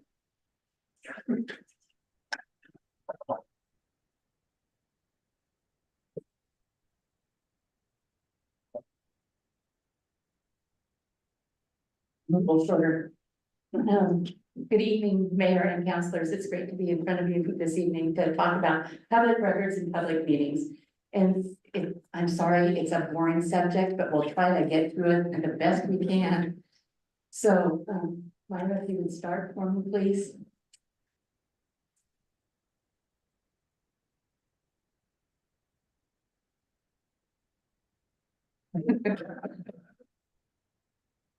There we go. Who owns public records? Well, they are the property of the city, so anything that is submitted to the city belongs to the city. It's not the property of the staff, of the council, or of the submitter of the information. It is the city, such as RFPs, contacts, things like that. In addition to all the other things. And so who is subject to public records law? Any public body in the state. And then I've given you the ORS definition, and it's every state officer, every municipal corporation, every council or agency thereof, and any other public agency. So everybody's subject to this law. And so now, next slide. Which of these are public records? So here's your test. Which one of these are public records, if any? Oh, It is a trick question. They are all public records. But whether or not they can be released or are they non-disclosable, that's what's determined in public records law. Karen, text messages to the city manager on her personal device as well? If it has to do with city stuff, yep. Yes, and that's what we talk about, that sometimes having two phones is really good, because what happens, Carrie? Oh, yeah, I'm getting there. You're gonna be there. I'm sorry. Okay, and then so here's where public record is defined in Oregon law, Oregon statute. And it includes, you know, any writings of the public, regardless of physical form or characteristics. So that's where your text comes in. That's where even voicemails come in. And writing means all of these things, anything. So every person has a right to inspect any non-exempt public record of a public body in Oregon. And this is a disclosure law rather than a confidentiality law. And identity, motive, and need is generally irrelevant. So we must disclose unless it's exempt. So here's where we come to our personal devices. So the city does maintain email accounts for y'all. And text messages are also subject to disclosure. So if you receive an email via your personal account, you must forward it to your city address, your city email address for disclosure and retention requirements. Otherwise, your personal email account is subject to disclosure, meaning that if somebody submits a records request, you must turn over your phone or email account so the city records can be obtained off of it. But if you've forwarded that, then your personal phone is not part of that disclosure. So no texting, no emailing, unless you've managed to forward it to somebody, please. Meeting notes, and so that this even relates to meeting notes. So any notes taken at city meetings are also considered public record and subject to retention rules and public records requests. So you have a couple of options. You can turn in your notes to your city recorder right after the meeting, or you can keep a notes journal and then turn it in when it's full, or turn it in at the end of your term. But just know that if you keep the journal yourself, your notes yourself, if somebody wants to see that, then you must provide, the city recorder will ask you for it, you must provide it. So how can anybody obtain a city record? The request must be made to the city recorder. We must provide proper and reasonable opportunities for inspection. Access must be given within a reasonable period of time, and we can also ask for payment of reasonable fees. So if one of you personally receive a request for a record, just forward it immediately to the city recorder. And you may receive a request under the Freedom of Information Act, FOIA. It is for federal records, not for state or local. FOIA will have different disclosure rules, such as the time to provide a record, So we will consider a record and request under FOIA as an Oregon request, and we will seek completion of the city records request form. And then Oregon law requires that we acknowledge the request within 5 business days, and we must provide the record within 15 days of the request. But there are some reasonable exceptions, especially for smaller cities, as far as the availability of staff and such. So, city records must be maintained per the city general records retention schedule set by the state archives. But only original records are subject to retention. So your copies of agendas and stuff are not subject to retention notes. Your meeting notes do have a retention period. And as previously noted, you must submit it to the city recorder, who will handle the retention and the destruction. So that's it on public records. I don't think you have a question. Thank you, Mayor. Hey, Karen, is the notebook retention roughly 2 years, 2-3 years? I'm not sure. I think it's 5. I think Yeah. I can't remember right offhand, but I've got the, got them in their ball. And then our retention law, we just rely on the state archives, we don't have our own independent. No, we have to just rely on the city's retention schedule, yes. Thank you. Mhm. Madam Mayor, in 6 years of being on council, I have a lot of notebooks. Uh-huh. Should I have been giving those to you all along? You could have, you, as I said, you can keep them, but then if there are any, you might want to talk with Myra. And then you can determine if any of the ones that you have meet the retention period and can be destroyed, and then you can turn those over to her for that official Okay. instruction. Good, thank you. Uh-huh. Can you talk a little bit about social media? Yeah, well.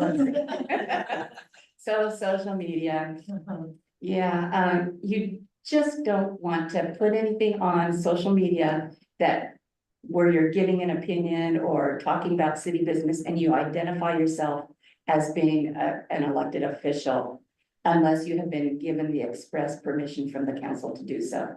You are certainly allowed to have your own personal opinion, you know, freedom of speech, but you must not identify yourselves as that.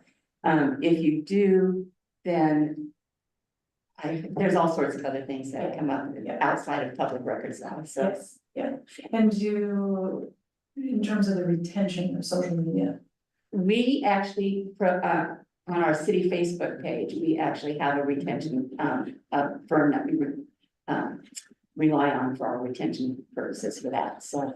So on your own personal Facebook page. You're posting any city business, Yeah. any city, Yeah. my understanding is. We talked about this, but we need to retain Mhm. Yeah. Yeah, and so I don't know what, so retention laws are based on the subject, not what it is, and so like I have voicemails. There's not a retention schedule number for voicemails, it's the subject of the voicemail. So that's one of the things that you will have to determine is what is the subject of. I would say that was a good answer, because I was just at the state training meeting last week, and she pretty much gave the same answer you did. It's kind of a gray area, social medias do. They did say that if you can get some sort of a retention kind of program to do that, but it's still kind of a gray area. Yeah. Back to your comments about not putting opinions or identifying yourself as council on your personal page. What if you maintain a council page? An official council page? Now, that is a very good question. I would say that you would want to make sure that you at least are retaining your pages or have somebody because what if you get a records request for somebody who wants to see all of the comments that have been made on a post from 2 years ago? And so you're gonna need to be able to find that and have somebody help you find that. That's enough reason not to have one. You can also screenshot, like if you just screenshot everything and then keep those screenshots. Yeah, but the only problem with that is if somebody makes a comment on it, you know, like 6 months down the road, True. then your screenshot is no longer current. True. Yeah.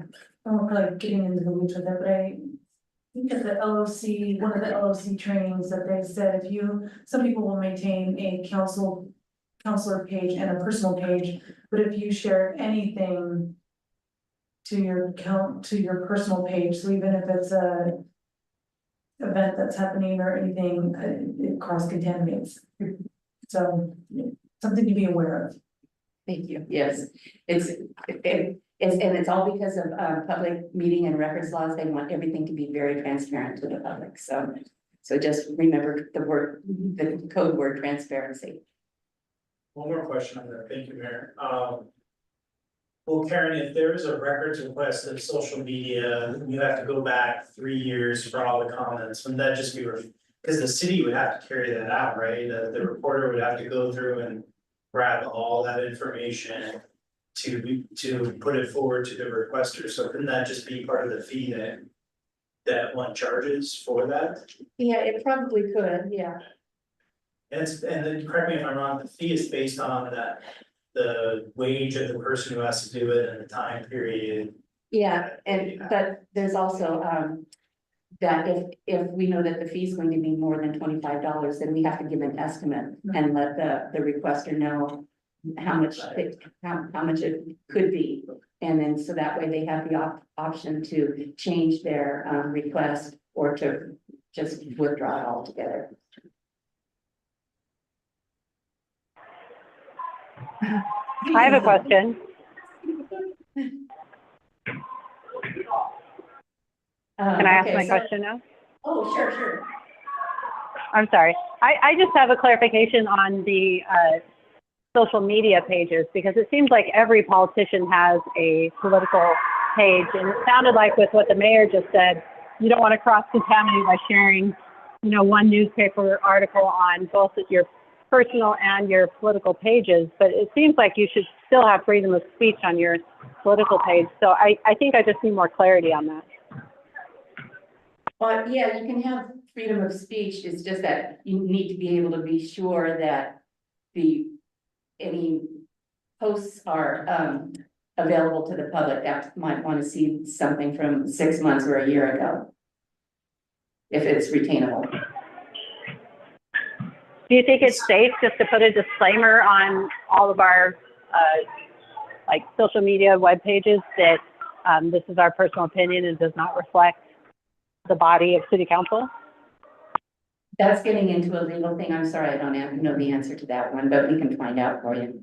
And in general, what we're talking about, Counselor, is when there's a records request, which is separate from whether your opinion is that of the council or not. Records requests follow the statute.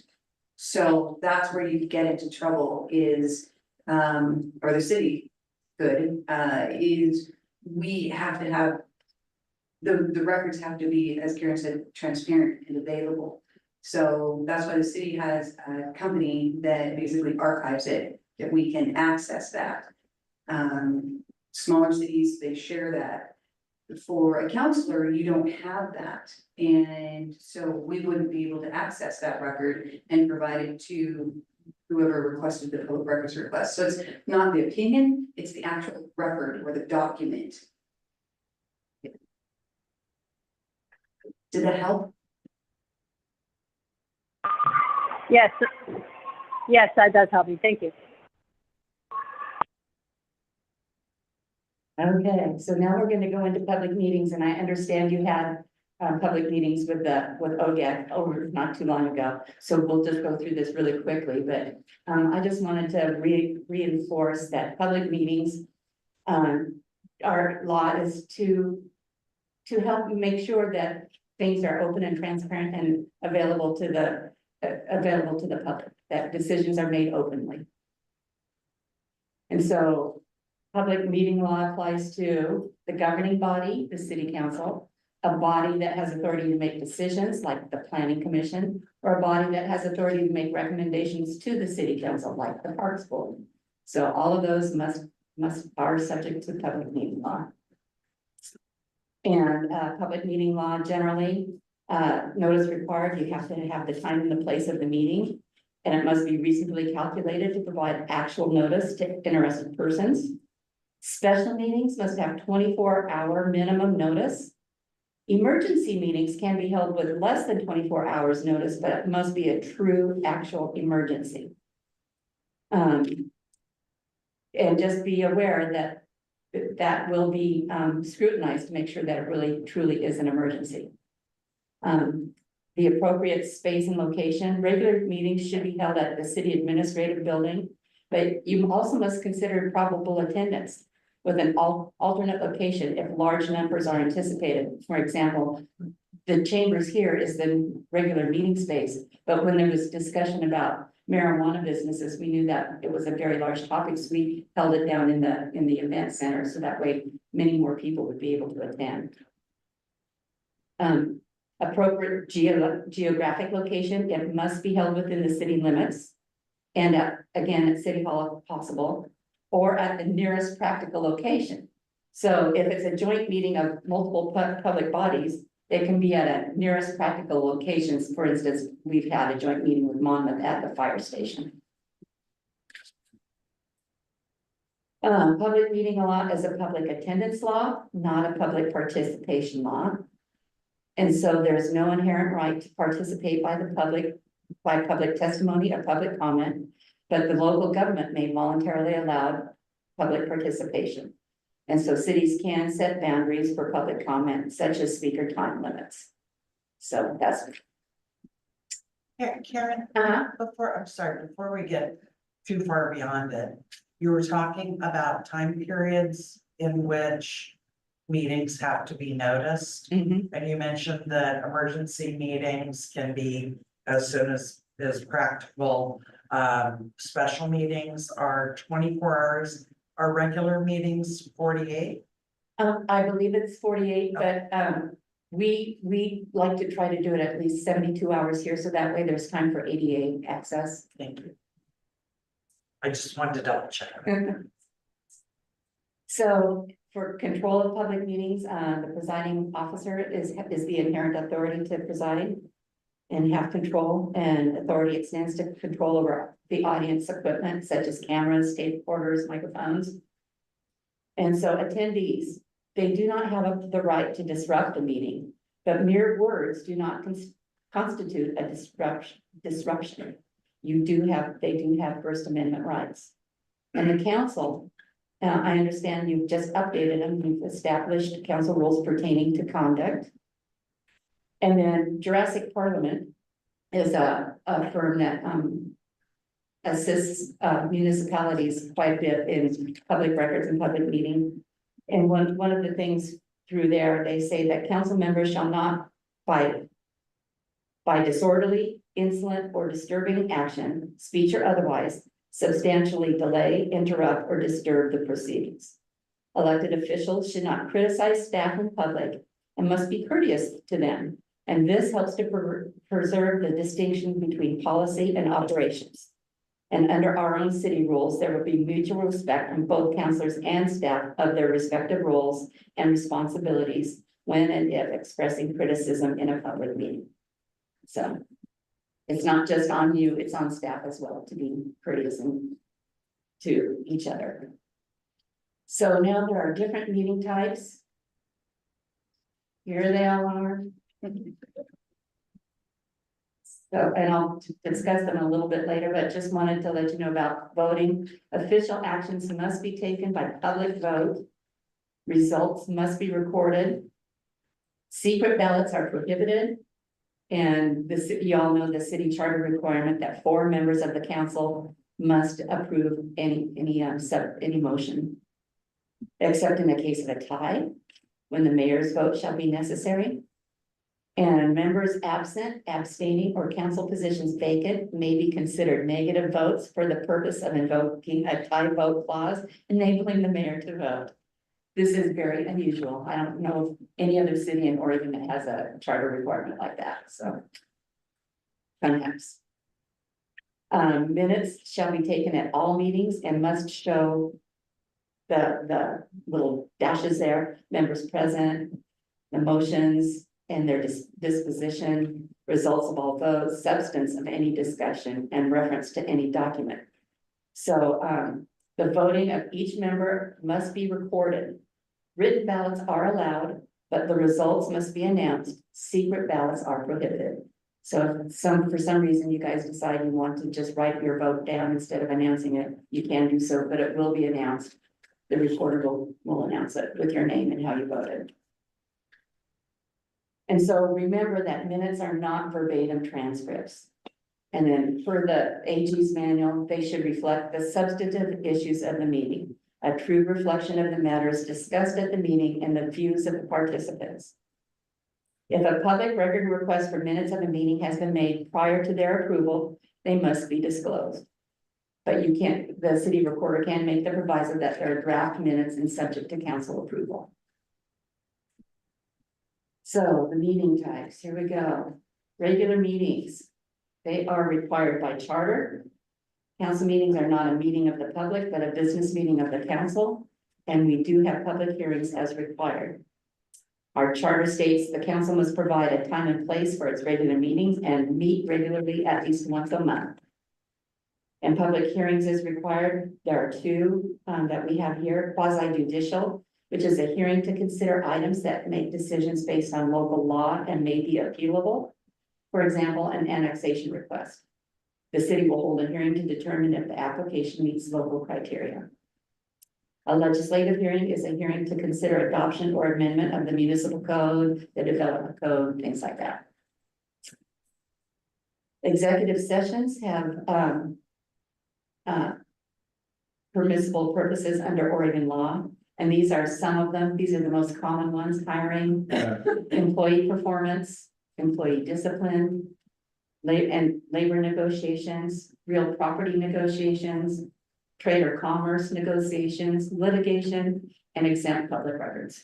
There's a lot more of those. Like I said, those are the most common. Karen, would you clarify when it's hiring an employee performance, which employee is that? That is the city manager.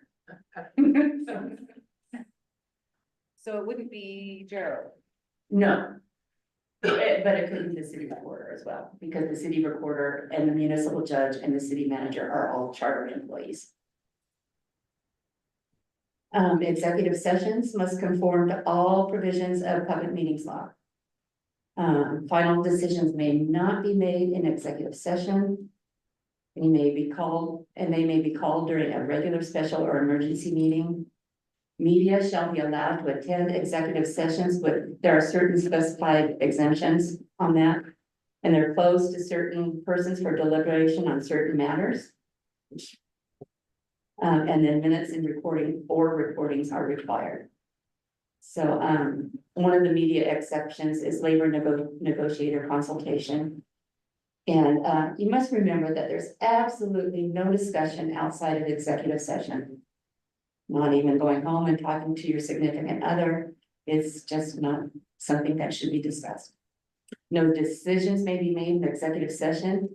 You must close the session and reopen a regular meeting and invite attendees back into the room. Then council can deliberate and make a decision. Special meetings have the same notice requirements. And emergency meetings can be held with shorter notice, but it must be a true emergency.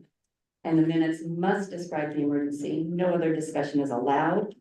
Oregon Court of Appeals has indicated that it will scrutinize closely of any claim of an actual emergency. And in my 30 whatever years as city recorder, there's only been one emergency meeting, and that was when I was with a previous city. And it was during the summertime and they had no water, 0 not. And they needed to hire somebody who was above the city manager authorization to spend money. So that's what that was. So true emergency. Work sessions. And surprisingly enough, work sessions are not defined under public meetings law. These are traditionally just described as a gathering of information from staff or consultants for the council to look at for possible future action. And it's an information exchange. There's no public comment except just may be invited. So it's just a place for you to work together and ask questions and learn about prospective subject matter coming up. Even if a meeting is for the sole purpose of gathering information to serve as the basis for subsequent decision or recommendation by the governing body, meetings law will apply. Yeah, according to the AG manual.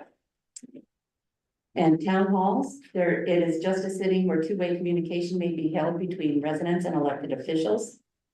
Additional information may be requested of staff and no decisions made. So if something comes up and a question comes up that can't be answered at a town hall, then you can turn around and ask staff later to provide the information. Serial communications. So a governing body risks violating meetings law through a series of private communications, even if a quorum isn't involved in any single communication. So the Oregon Court of Appeals, Handy versus Lane County, a county administrator's emails and phone calls with various board members deliberating towards the resolution of a public records request could be a violation. The determinative factors, whether a sufficient number of officials are involved, what they discuss, and the purpose for which they discuss it. Not the time, place, or manner of their communications. That's what was discussed. Supreme Court reversed it, but based it on the lack of evidence that all three commissioners deliberated towards a decision. But that doesn't mean that law isn't still applicable. It is. And so that's one of the reasons why you will see emails from the city manager, and you won't see all the names that the email was sent to. So by sending you information via BCC, you're not able to reply all, and then therefore you are helping to avoid serial communications. So please don't, I mean, this even applies to phone calls. So like the mayor calls up Councilor Boisvert and say, hey, did you hear about such and such? And then Boisvert might accident and sees Councilor Core in the grocery store and say, hey, did you hear about such and such? But you've now had a serial meeting. So please don't do that. Social gatherings, they're not, yes, That also applies to social media? yes. Yeah, so if you're talking with each other and certain topics come up, that could be considered public meeting. Social gatherings are not subject to public meeting law requirements, believe it or not. And also other statutorily exempt meetings doesn't include an on-site inspection of a project or a program, or a gathering of any national or regional or state association. However, when it is known that a quorum of councilors will be gathering socially or inspecting any project or whatever, it is generally our city's practice to notice these gatherings. Just that way we stay transparent. And then that way also, if any media wants to attend, they can as well. So that way they know what's coming up. And there, my friends, is. So for example, when you have a town meeting and councilors come, is that considered a public meeting at that point? It would be, especially if there's a quorum, yeah. I think after having 3 public meeting laws trainings in 2 weeks. Sorry about I that. don't know what we're doing by now, but I did learn something from this. You know, I sent City Manager West an email yesterday saying I wanted to attend the original event this week and asked her if she needed to notice it, and now it doesn't need to be noticed. I see that, so. Thank you. Yes, so. But we don't need any more public meeting laws. Yeah, sorry about that. Yes. So anyway, have fun, and again, if you have any questions, please feel free to contact Myra, and because my city email is no longer working, and but I would be happy to answer any questions as well. Myra will forward them to me, so. Thank you. So, all right, thank you. It was great working with all of y'all. So. You too. Thank you, Karen. Now we'll go into department head. I think Karen's gonna abandon us for more fun events. And yeah, I think we'll start with Gerald, and then I'm gonna pull Jeff in before Sean. So Karen said hers was the most boring, and as an engineer, I say challenge accepted. Actually, because they are, I'm just gonna read through, the questions that, Kenna had put forward to me and my responses to them. Feel free to ask me any questions at the end of each. So overview of master plans and why we have a CIP or capital improvement plan for each. The infrastructure master plans are supporting plans to the comprehensive plan and typically cover 20 years of improvements based on growth rates set by the Portland State University Population Research Center. They focus needed projects in the first 5 years, middle projects in the middle 5 years, and the last projects in the last 10 years. The assumption is that if projects are properly funded and growth happens at a predicted rate, the first 5-year projects, aka high priority projects, will be completed and the master planning process starts again to confirm middle 5-year projects become the new first 5-year projects, or new projects become priority projects.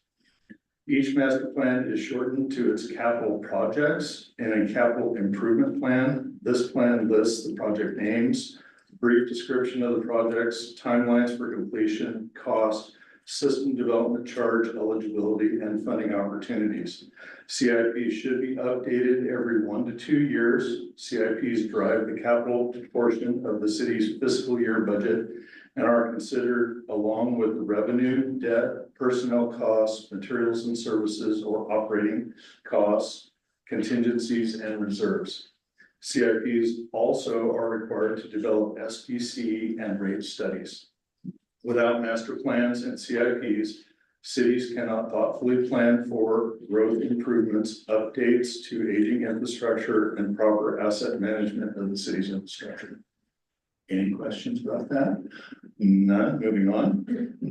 Funding sources for capital improvements, ergo rates and SDCs. Funding sources include grants, rates, loans that are backed by rates, improvement SDCs, and reimbursement SDCs. Improvement SDCs can only be used for capacity increasing improvements. Reimbursement SDCs can be used like rate money because rates were used to fund capacity increasing projects, and reimbursement SDCs are development's return of that community investment of rates. Grants typically have a match that can be general fund, rates, gas taxes, or SDCs if eligible. Any questions?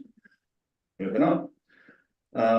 She asked me to highlight 1 or 2 top priority projects for each area. In water, obviously the water treatment plant and Corvallis Road water line. For sewer, it's our wastewater treatment plant upgrade and the 9th Street pump station phase 2 and 3.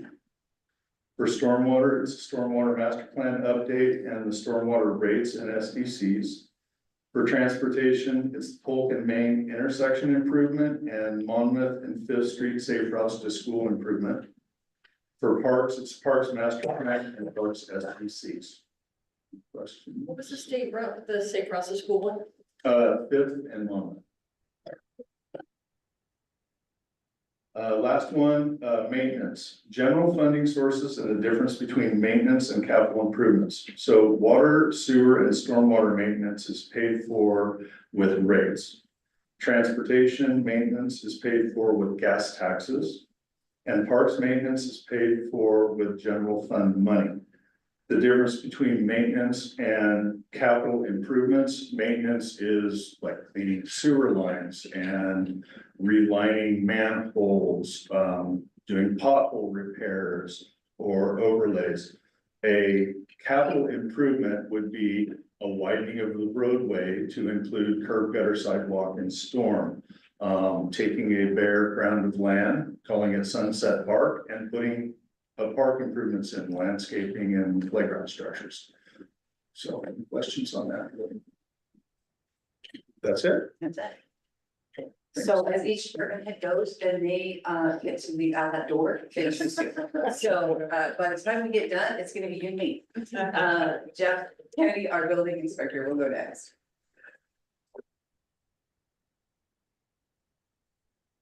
Hi, I'm Jeff Kennedy. I'm the building official here. Been here 23 years and I'm here to just maybe give you a few ideas about what I do that isn't obvious. Anyway, my role is more than just going around to look at buildings. There are 13 main Oregon revised statutes and 42 administrative rules that go along with those revised statutes that govern all the construction in Oregon and need to be taken into consideration doing this job. There are also federal standards like the American with Disabilities Act, FEMA floodplain standards and HUD standards that may apply to different jobs, plus all the state adopted codes and other codes and standards that are adopted by reference through the state codes. The City of Independence administers all of the adopted codes except electrical, which is provided through Polk County. Most permits get a structural and fire life and safety plan review before being issued, which does take some time. Funding for the building department relies mainly on building, plumbing, and mechanical permits, which can be difficult to predict from year to year, but average out over time. Couple projects, there's a few going on. There's an apartment across the street, multi-use building. Got 4 or 5 houses and a couple duplexes going up right now, and several tenant improvements over at the shopping center. One of my hopes, I met with one of the engineers from the lovely concrete building at 203 Monmouth in December from the new owner. And I met with the environmental engineer, and that went well, and hopefully sometime in the future, we'll see that project take off. In April, it will be 21 years since it started, so. And also too, the other one that I'm looking forward to is the block plant from, can't remember the name of the company, but they're in Rick Grill and they're gonna build another. Western and Western. Yeah, Western next block.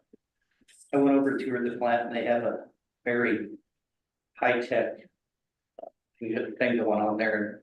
The one here will be even more high-tech with robots doing a lot of jobs. That'll be interesting. Any questions? Who bought Stonehenge? Who bought the building on Monmouth? It's a company called Clutch Industries. I haven't talked to the owner yet, but I've talked to one of the subcontractors who was looking forward to it because they're looking forward to making money. So I have no idea what they're gonna do with it yet. Yes, sir. Thanks for your presentation. Are you a team of one or how many folks are? You're a team of one. Okay, that's a lot of work first. Thank you for what you do. I like, if I have to work, I really love my job. So, all right. And there's a permit specialist that helps to wrangle. Oh, yeah, that's right, because we are now on e-permitting, which she is an expert at and I am not. So she is very valuable. To put you on the spot a little bit, that place on Monmouth Street, I mean, if you had a crystal ball, what would you, are you thinking years? Like 10 years, 5 years? Oh, don't jinx it with It's gonna start any day now. That's my hope. Thank you. Yeah. Thank you, Jeff. Assistant City Manager Irvine will be next. He'll be talking mainly about economic development. Yeah, so economic development, I mean, basic concept for economic development is you're trying to either recruit new business, you're trying to grow existing businesses in your community, or you're trying to help new businesses start. I mean, that's the basic premise. The goal is to build tax base, create jobs, create, new revenue streams for people within the community. And so that's kind of the overall idea. But it can actually take kind of a wide range of, it can look like a lot of different things, including things like workforce development, because for example, larger employers, they want to make sure they have enough of a base of skilled people to draw from, to hire, to do the work well, to be productive. So a lot of times economic development can look like people sitting in class or taking, you know, trainings and getting certifications and things. Funding wise, you know, my position is funded through a lot of different streams, you know, including general fund. We also, for the most part, would be tourism occupancy tax, transit occupancy tax funding for Courtney's position in some of our programs. Largely what we do is funded with grants. And that's can be large grants for infrastructure things because industry needs infrastructure to be able to operate. And it can also be smaller things for business development programming, training programs, those kind of things. You know, I mean, examples, you know, so we do a lot with small business because we mostly do have small businesses here, and that's a great way to kind of diversify the local economy. Working particularly with Courtney, we do a lot of kind of downtown promotion and collaborations with IDA, things to bring people to the downtown to be customers, programs like Marketing Mondays to help business owners better understand how to market and promote their businesses. But then also we have the summer events, you know, summer series, we're already pretty deep into preparations for that. We've got vendors lined up. We're looking at the bands. We're looking at Courtney's out talking to sponsors today. So we're, you know, gearing all that up. And then of course, Independence Days as well. Both of those are great community events, but they also bring a lot of people to our community who patronize our local businesses, and create that economic opportunity. I already spent a good bit of time last council meeting talking about grants, and the great work Marshall does, but that's super helpful, particularly for those larger programs, funding things like infrastructure, like wastewater treatment plant upgrades, that set us up for those larger wins when the industry comes in. And then the other side is do a lot of, you know, call it recruitment and facilitation. You know, you get and for some of these larger ones, you get like a large, for example, today, I just submitted a recruitment response for a large industry, you know, business organ sends out a request saying, hey, we've got this project code name X, and, you know, they need these kind of sites with these kind of characteristics. If we happen to have one, we fill out the form, you send it in, you might get a site visit, it might turn into something. That's sort of the big formalized one. Much more frequently, I'll get a phone call or an email from somebody, or a lot of times a referral from, you know, city staff or other folks in the community saying, hey, I know somebody who's looking to open a business in town, you know, can you help them find a spot? Can you help them figure out what the permits are, you know, those kind of things, and we act as navigators for that. Then really the rest of it, you know, I touch on a lot of areas. I work a lot with Fred on the planning work because I'd say a well-planned, well-organized community is a great important part of economic development and kind of being ready for business. Build a lot of relationships with building owners, you know, resource partners, grant makers, funders, all of those kinds of people, so that when opportunities arise, they know who we are, and they a lot of times think of us when they get an opportunity, they give us a call. That includes doing some lobbying, talking to the folks at the Capitol, both the state Capitol and the federal Capitol, to try to find funding. And then also with tourism, we've got a kind of informal group we call Polk County Tourism Alliance. And then things like Mike Indy, again, working with IDA on promotions, just those kind of ways to activate the community and get people coming downtown. And then more recently, getting involved with housing with Fred again, because if you don't have anywhere for workers to live, again, the employers aren't going to be as interested in coming. So housing is a really growing importance in the kind of work I'm doing as well.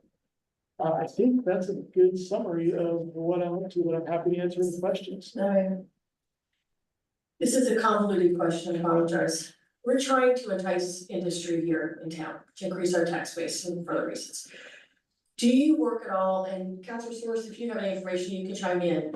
Are you working at all with Western Oregon University to identify maybe feeder programs that can help entice those industries? Or conversely, is Western working with you to say, we can put emphasis on this program to help you entice industry? So typically, you're talking, I think, primarily workforce development.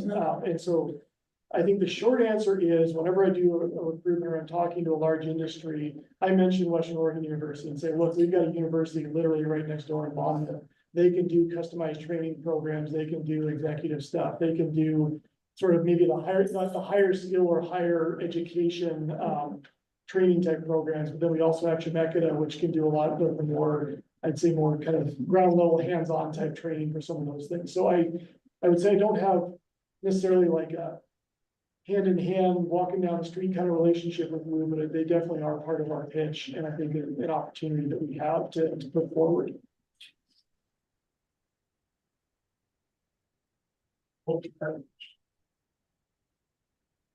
Thanks for your report, Sean. Quick question, since I'm the new guy. Do we have a business licensing fee? We have a business registration fee, and that's different, because business license implies that we get to decide whether you do business or not. Or business registration is more about being aware of the business, and then if the emergency contacts, if there's a fire, who we contact in the middle of the night, you know, are you storing, you know, hazardous materials, those types of things. So we do have that. Haven't been great about keeping it updated because of staffing issues, but it does exist. But thank you for that. So I think it would be, so we theoretically then have the ability to give a report of like the kind of businesses that are in our community. Is that correct? Yes, it depends on the type of report you're looking for in terms of, I mean, for example, I mean, I've been a while since I've looked at the registry, but, so for example, I don't know that we break them down by, you know, this is a restaurant, this is a retail shop, this is a manufacturer. So if you wanted that type of a breakdown, I mean, we could probably do it, but it's not necessarily like baked into the system. Well, I was just thinking in the capacity of recruiting, is thinking about where our gaps are in services that we have for our community. And then strategically looking at how we recruit for some of those gaps. And I think you have embedded an advantage that we do have a registration fee, so we are aware, at least theoretically, what kind of business, size of the business and the scope. And I think that that's a really powerful tool that we should take more advantage of to recruit and then also communicate to our citizens around what kind of businesses are in our community and how they can fully utilize and support the businesses currently in there. But thank you for your report. Yeah, we do actually, in addition to the registry, we actually have access to a couple of different data platforms where we can pull that kind of data more by NAICS code and sort of categories of business. Usually we can even get to the independence level, but at a minimum on kind of a regional basis. So yeah, we do have several different ways we can pull information about the types of businesses in the area.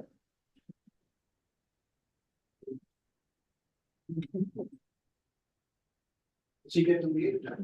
Yeah, Sean wants to leave, 100%. Chief Benuevos is our next department head.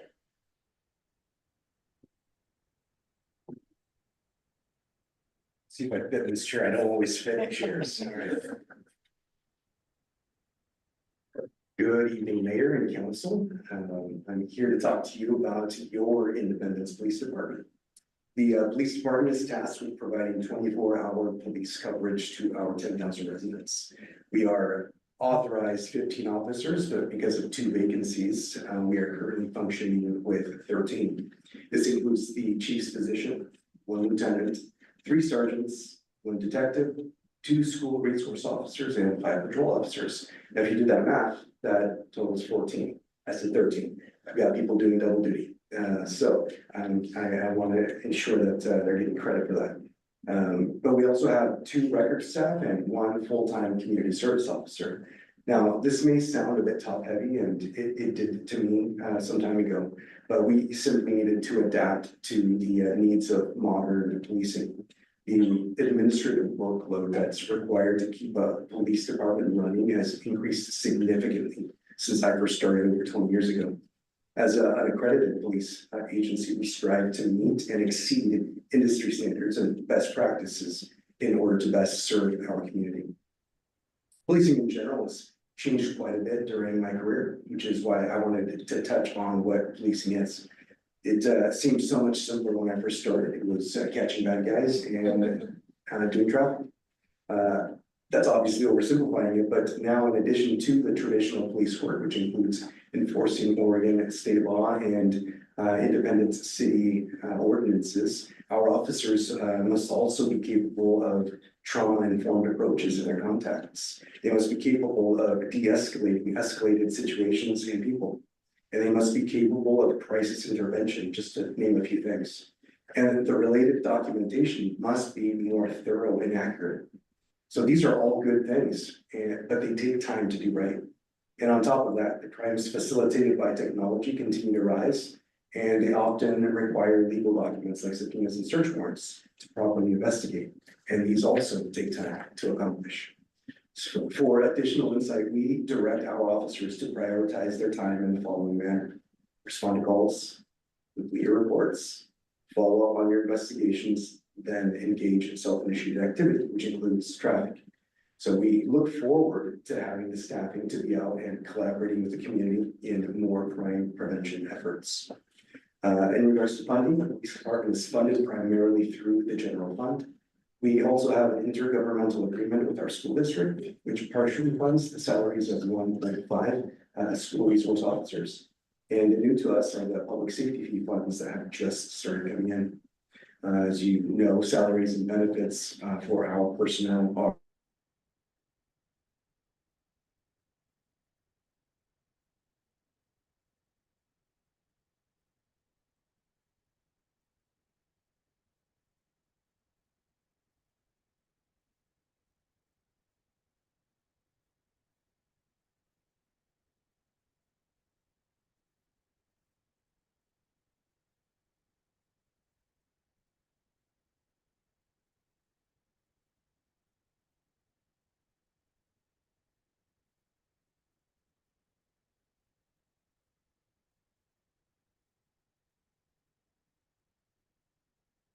by our size, as will most specialty assignments.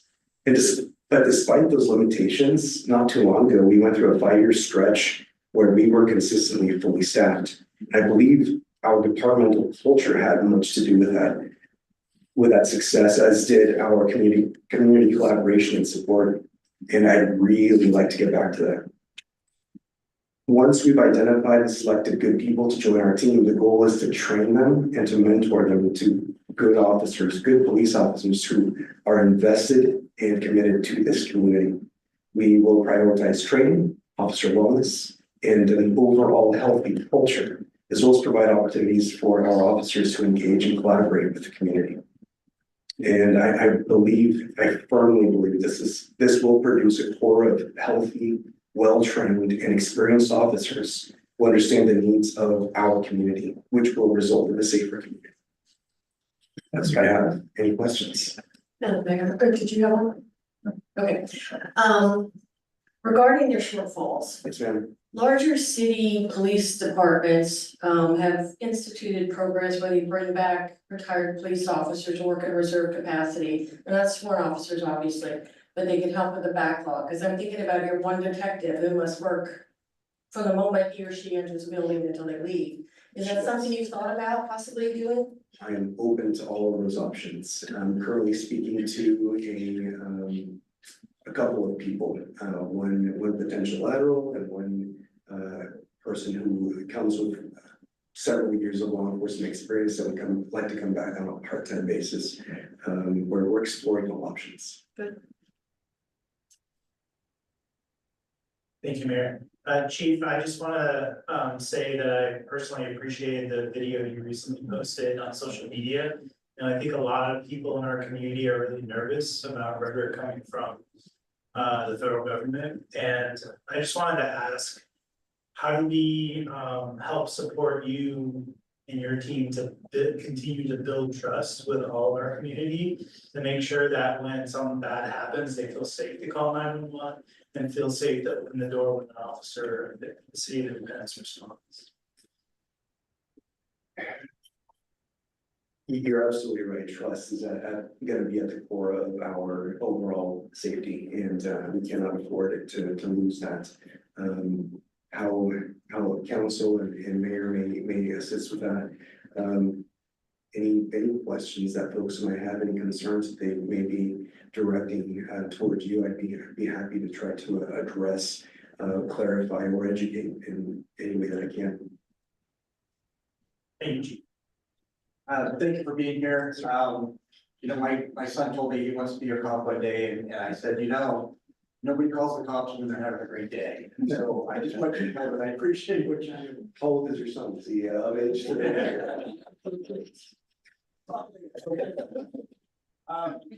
So speaking of that phone call, I have overheard people talking in the community about when they call, the police department, that they're having a hard time getting through to a person. Who is that person that answers the phone for you guys? And are you stocked well in that area? So it depends on the type of call. All of our emergency calls are directed to the 911 dispatch center in Salem. Non-emergency calls, and on that topic, I'd love to get out in front of that and have additional conversations with our community about when it's appropriate to call 911 versus our non-emergency number. But after hours, our non-emergency number goes to, if it's not answered directly by one of our officers who happens to be in the building, which is gonna be hit and miss depending on the day, it goes to an after hours answering service. We have experienced occasions where the phone tree related to that doesn't ultimately get to our service, but most of the time it does. And then they send that message to our patrol officers out in the field.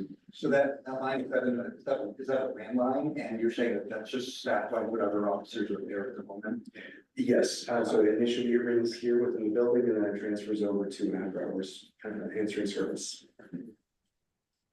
And I'm sorry to hear that. Those are the things I need to know. Yes, if people are having a hard time getting through to our staff. Thank you. Thank you. Thank you, Chief. Next is Communications Director Greg Pacheco.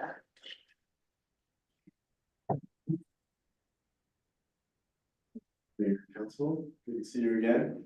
I have been accused of spewing word salad, so I'll just read my word salad right here. So again, my name is Emmanuel. I am the Communications Director here at the City of Independence, and I lead the Communications Department. The Communications Department serves as the public representative of the City of Independence, ensuring that residents, businesses, and visitors stay informed about city services, initiatives, and opportunities. Mainly through storytelling, digital engagement, and strategic outreach, the department enhances public awareness, hopes to foster community trust, and celebrates the unique character of Independence. Some of my key responsibilities include also serving in a critical role during emergencies. So I am the public information officer for the City of Independence, Independence Police Department, and also in a contract role with Polk County Fire District Number 1. This responsibility includes disseminating timely and accurate information to the public, coordinating with emergency response teams, and ensuring residents remain informed during crises. The Communications Department collaborates across all city departments to provide timely, accurate, and engaging content. And so that can take the form of all different types of media that you've seen or you may have read. So our digital newsletter, I oversee the website, any of the videos you see. So I am that person. And some of the things that I hope to address in the next 6 months, I would say, is just again, creating a more informed community. Nothing grinds my gears more than when people say, oh, I didn't hear about that, or I didn't see about that. It's very tough because, I always list the laundry list of things of the ways that people can get engaged, but it does strike a nerve because I do care and I do want every single resident to feel heard and that the information is getting to them. So I do try to be on the channel and try to reach as many different people across as many different channels as we can. So again, creating a more informed community, telling more stories, capturing and sharing the diverse narratives that reflect Independence's identity. I think we've done a pretty good job of that in the past 3-ish years that I've been here, but doing more of that. You may have noticed that in the IndyWorks app is no longer available.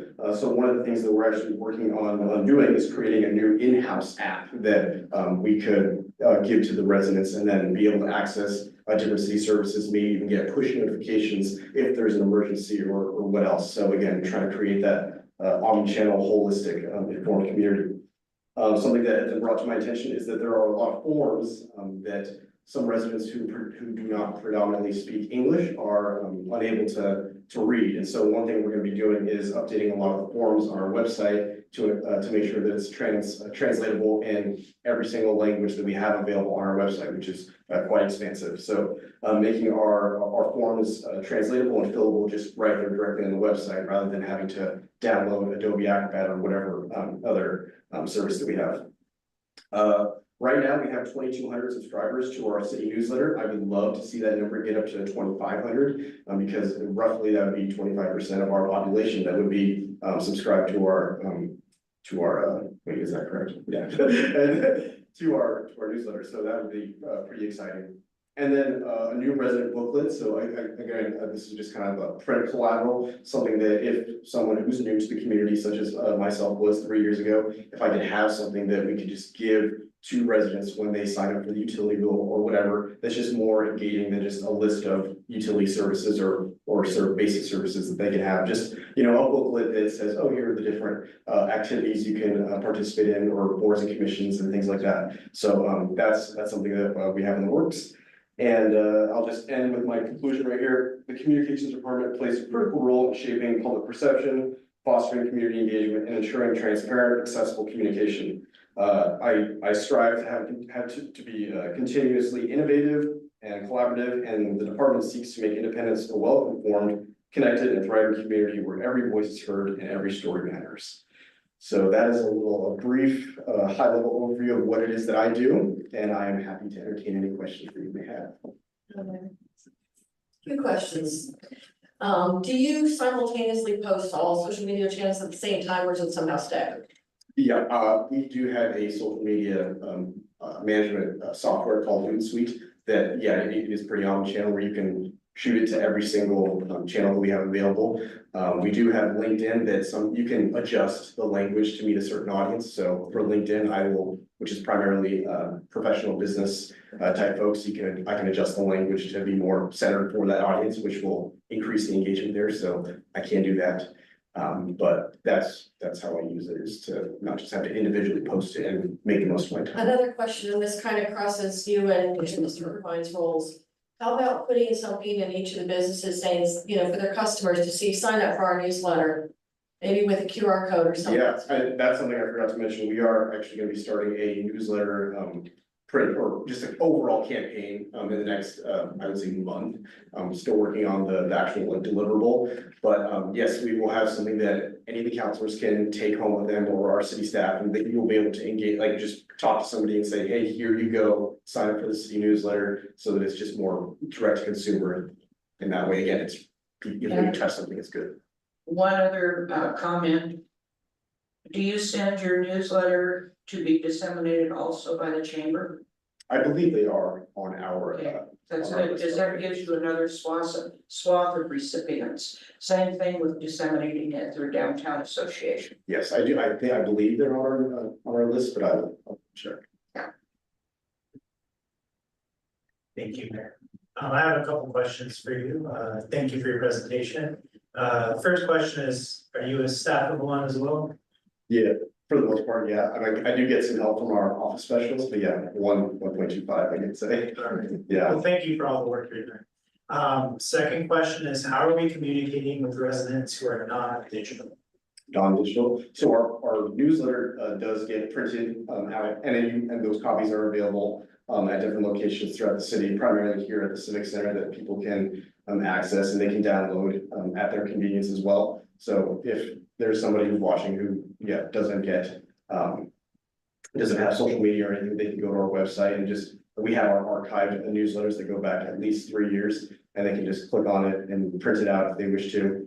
But in my experience, especially as the media landscape is changing, it seems every single day, most people have access to digital services. And so we have to reach as many people as we can with the tools that we have. And so the way we've seen the most success is through social media, the website, and the newsletter. So, and that's also trackable for me to see is what I'm doing even working. So, so far, so good.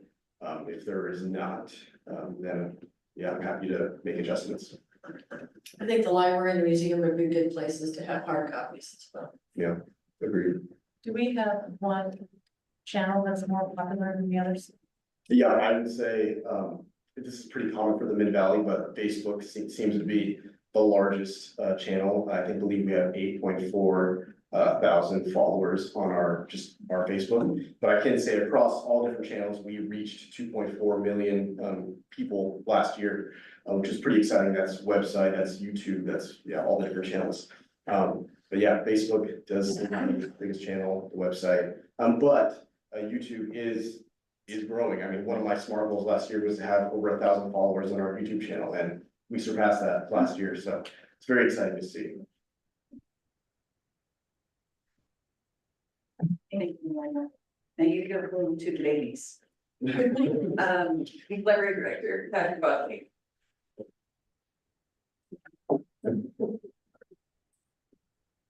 My kids aren't babies, so I'll be here for the long haul. Mayor, Council, thank you for having me. I believe I've met you all. My name is Patrick. I'm the director of the library here. We are part of the community services, I would say, branch of the city, which is all the fun stuff. So parks, museums, library, that is us. Our library exists to meet the literary, educational, and social needs and desires of the residents of Independence. To do that, we provide current information, materials, and services that reflect the multi-generational, multicultural, and multilingual diversity of our community. We do that because libraries are the cornerstones of the communities that they serve. We are cornerstones because we provide free access to books, ideas, resources, and information.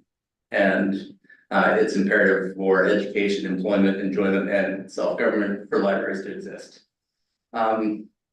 We are one of the last third places in society where people can gather without any expectation to spend money and can just be. First place being your home, second place being work. I guess it would be my second place. And then third place being the place where you can just be. We pride ourselves at the library on providing something for everyone. And we pride ourselves on providing both windows and mirrors. Windows that people can look through and learn about something that is not themselves, and mirrors where they see themselves reflected. Whether that is coming in and reading the news, checking out DVDs, providing the internet access, workspace for our telecommuters that come to the library daily, meeting space for community organizations, job application help, early learning and children's literacy, family programming, coding for kids, ESL classes, outreach to those who cannot make it inside our walls, small business resources, basic computer classes, you name it. We are trying to fill the voids and reach the people that need help, all for the low cost of nothing to them besides their tax bill. We do that by offering free educational resources to everyone. I have a handout that I will stand aside. It's been plastered on social media. Thank you, Emmanuel. It's taped up front there. It is now, anyway, our free educational resources, we saved people over this last calendar year over $750,000 because they checked things out from the library. That doesn't include the computer help. That doesn't include the crafts that they came and made. That is just the items that they checked out. We are a safe refuge for the unhoused and the underserved. It's going to be cold, and we are a designated warming center. In the summer, we're a designated cooling center. So we are a place that people can be, and we try to connect the community to one another. Currently, the library has 3.5 FTE, 4 total employees, which is down from 5.3 FTE and 7 employees that there were 2 years ago. As you know, we've taken some cuts over the past couple years. Also, we do have nearly 50 volunteers that helped us over the last year to help programming, help cover books, help bring in the book drops from the cold and in the rain, to shelve our books and make sure everything's in order for people to get what they need. But we are trying to rely on everything we can.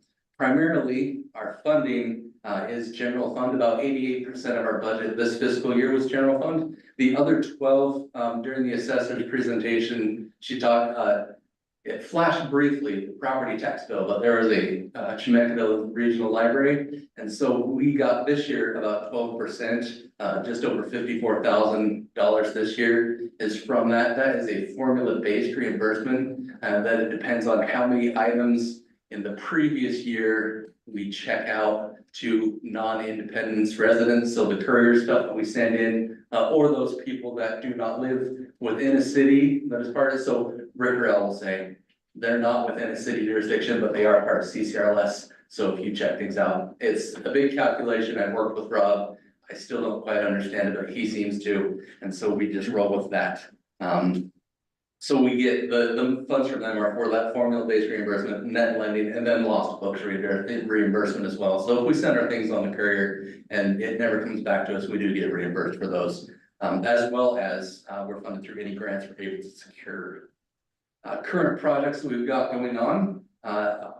Big one that I'm going to hit every time I'm up here is the Youth Coding League. It is amazing. 5th through 8th graders doing awesome computer science stuff. We have just received the scores for week 1, and we have 2 kids that have perfect scores all the way through, and we're gonna keep going with that.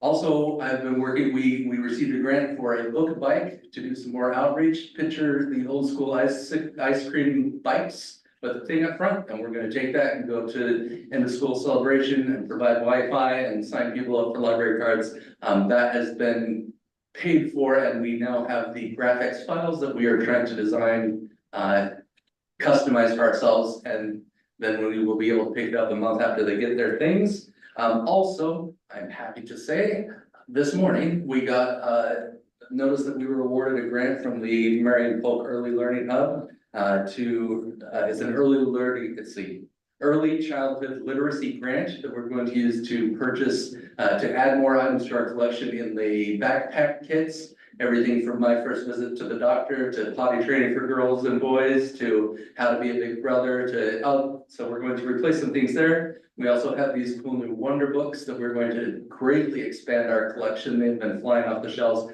Wonder Books are basically, picture books with a player inside that will read along. So picture the old school hit the tape and hear a ding. Now it's embedded into the book, as well as that grant will help cover staff time at outreach events. We specifically targeted the Dia del Niño event, the back to school night for bilinguals, and the end of school reading celebration that we will be able to use that for.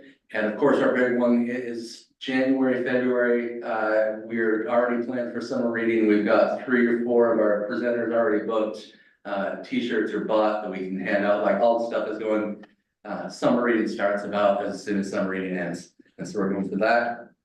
Hopes and concerns for the future. I'll just yank the rug out, funding stability. That is our biggest concern, keeping the staffing that I have at the library without burnout on their part. Especially when we have illnesses or letting people take time off, we are thin because we need people at the desk and at the doors. But I want them to have a work-life balance. With that, that's my hope, is that we will have full staffing, get back to where we once were. And my other big hope, this is pie in the sky, and I'm sorry, that back wall next to the parking lot was built to be removed so that we could expand the library out. We will have a staff break room, we will have a maker space, we will expand the meeting room, we'll provide all sorts of things in that expansion when it happens. And with that, I'll answer any questions you all may have. Madam Mayor. I made this suggestion a long time ago, and I apologize I didn't follow through on it. Western has a work study program where they pay the student to work someplace. When I worked at the library, we had 2 of them, and they were invaluable. I don't know how that jives with the volunteer policy, which obviously has some issues here, but I think it could be a solution for you for at least, short-term kind of thing, and possibly for the museum as well. It gives a student an opportunity to pad a resume. You don't have to pay for it, Western does, and I just think it's a great program. That is something that we've got on our back burner. When you asked that question first time, Counselor, our volunteers kind of go through cycles, and it was just mid-cycle, it was not time to add someone there, so we are aware of that. Thank you.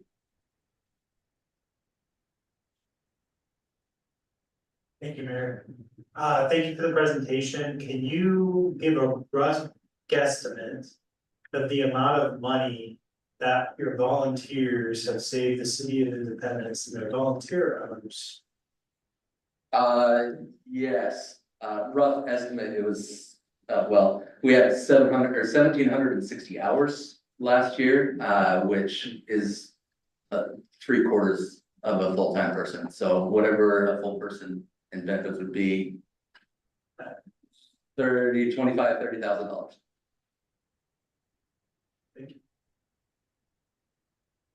Probably a little more than that, but we'll go with probably 50 or 60. I was, no benefits, I was just looking straight at the cash, there's a, yeah. One more question. Oh, yeah. Besides obviously budgetary support, what can the council do to help support you? Awesome, great question, thank you, counselor. If you don't have a library card, come get one, come to our programs, dance in our rainbows, get your hands painted, thank you, Mayor, when you come to our winter carnival. Marilyn was there today dancing in rainbows too, I think, but yeah, come and use the library, because there are so many times when people come to the library and say, oh, I didn't know you had that, right? Like, we have hot spots to check out, I didn't know you had that, and people have the internet at home instead of having to come and sit with us the whole time. And join the Friends of the Library, which is the 501c3 arm that supports the library financially. And it has a growing membership and a new vice president, but we need more help. And I would also add to that, be ready when people maybe ask you a question or make a statement like the libraries are just have books. Nobody reads books anymore, it's all online. And I think testament of all the programs that you were talking about and like the Library of Things and the hotspots and being able to tell people all of the amazing amenities that the library has that go beyond books. And I know when my nephews came out, we checked out a telescope, and I mean, there's so many amazing things that our library can provide. And I think just helping inform and educate the public on that is valuable from our perspective, so. And I won't take more of your time tonight, but if you do want to sit down and find out more about what we've got, I am available. Thank you. Thank you, Patrick. Next is our museum curator, Amy Christensen, and we are very thankful to step up and care the museum. Yes, thank you. I'm Amy Christensen, curator and acting manager of the Heritage Museum. While I'm fairly new in that role, I have been a part of the museum for 8 years. So if you have any questions about the history of Independence or the city's collection, I'm your woman. The Heritage Museum's mission is to collect and share the natural history and diverse cultural heritage of the river community of Independence. As a city department for nearly 50 years, we steward our community's history through exhibits, archives, programs, and research services. Our collection holds approximately 20,000 unique items, from photographs and letters to uniforms, quilts, and tools. Featured collections like the Woodbridge Hop Ranch photo series from the 1930s or Oregon Centennial Cavalcade collection from 1959, and the Moore and Urban family collections draw researchers and visitors from nationwide.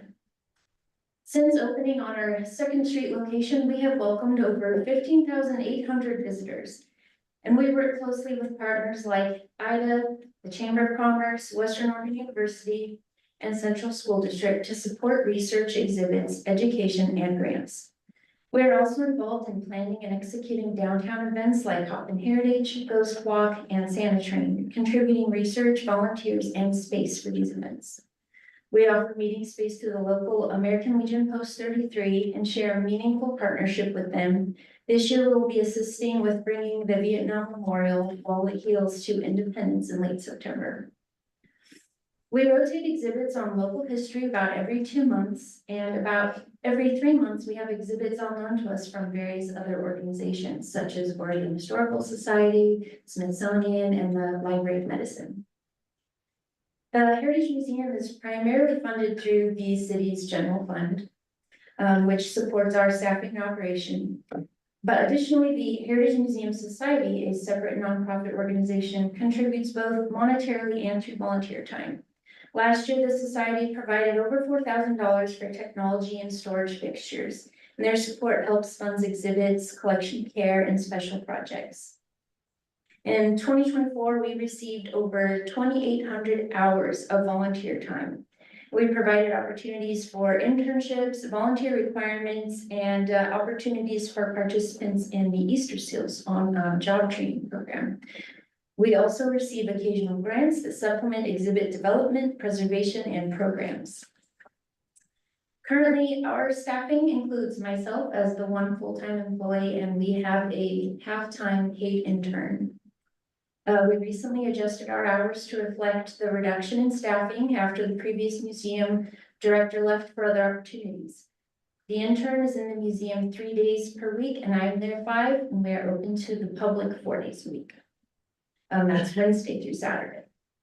For current projects, we're installing a new timber exhibit called What Does the Fox Say? Exploring International Onomatopoeias.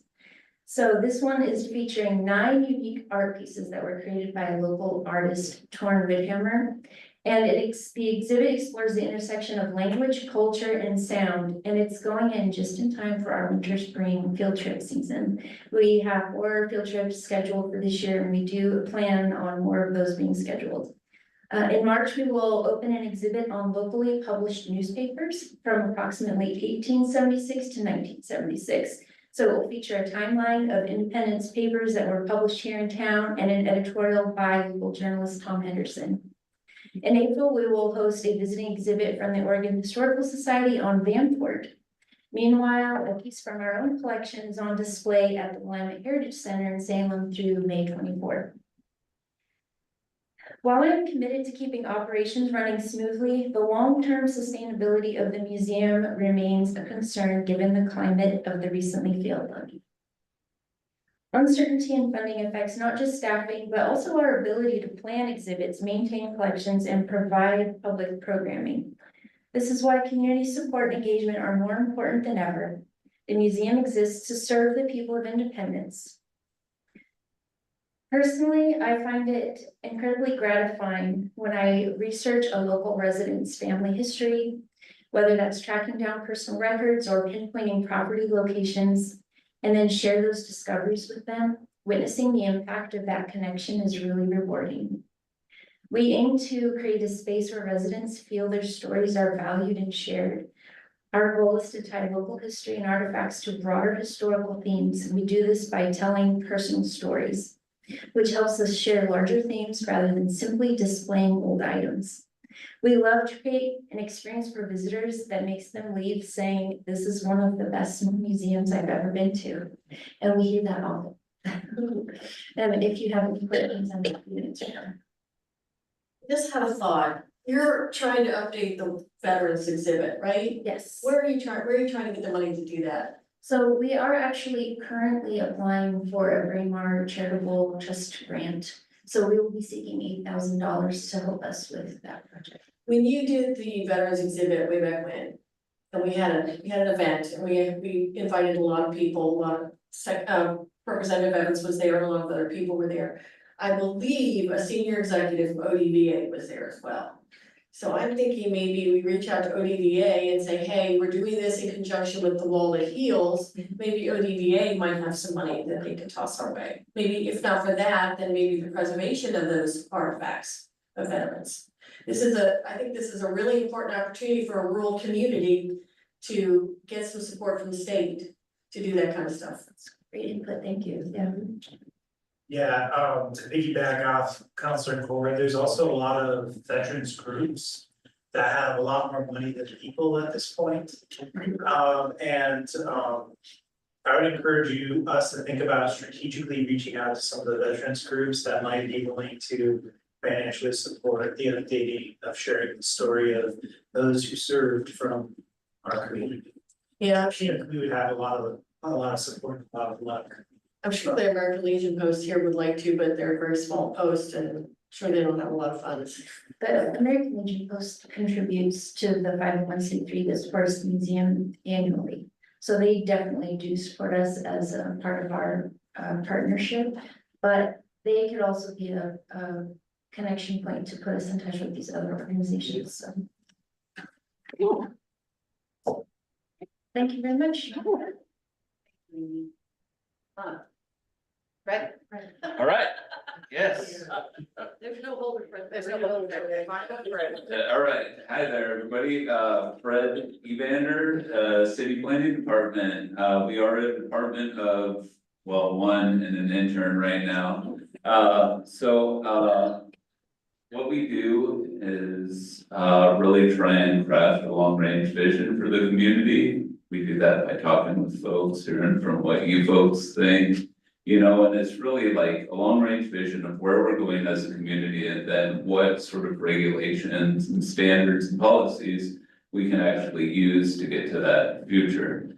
And doing that, once that long range vision has sort of been established, then we get to sort of come and when applications come in, we get to evaluate the applications based on those standards. So you can see that planning has sort of a long range, sort of aspirational vision component, but then a very practical day-to-day component of evaluating projects for consistency with that vision.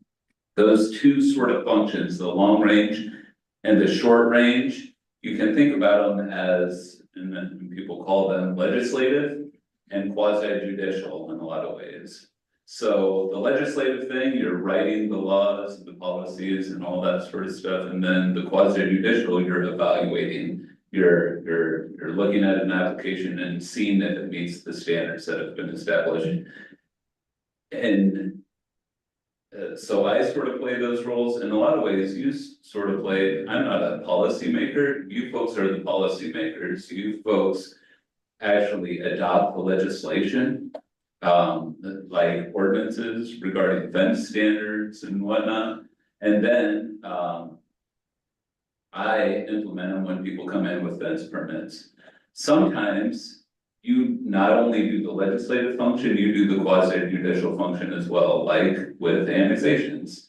You folks are the decision makers for annexation applications, and so you will get public hearing, quasi-judicial decisions at some points. You also get to sit as a quasi-judicial, and as a quasi-judicial function when there's appeals of land use decisions.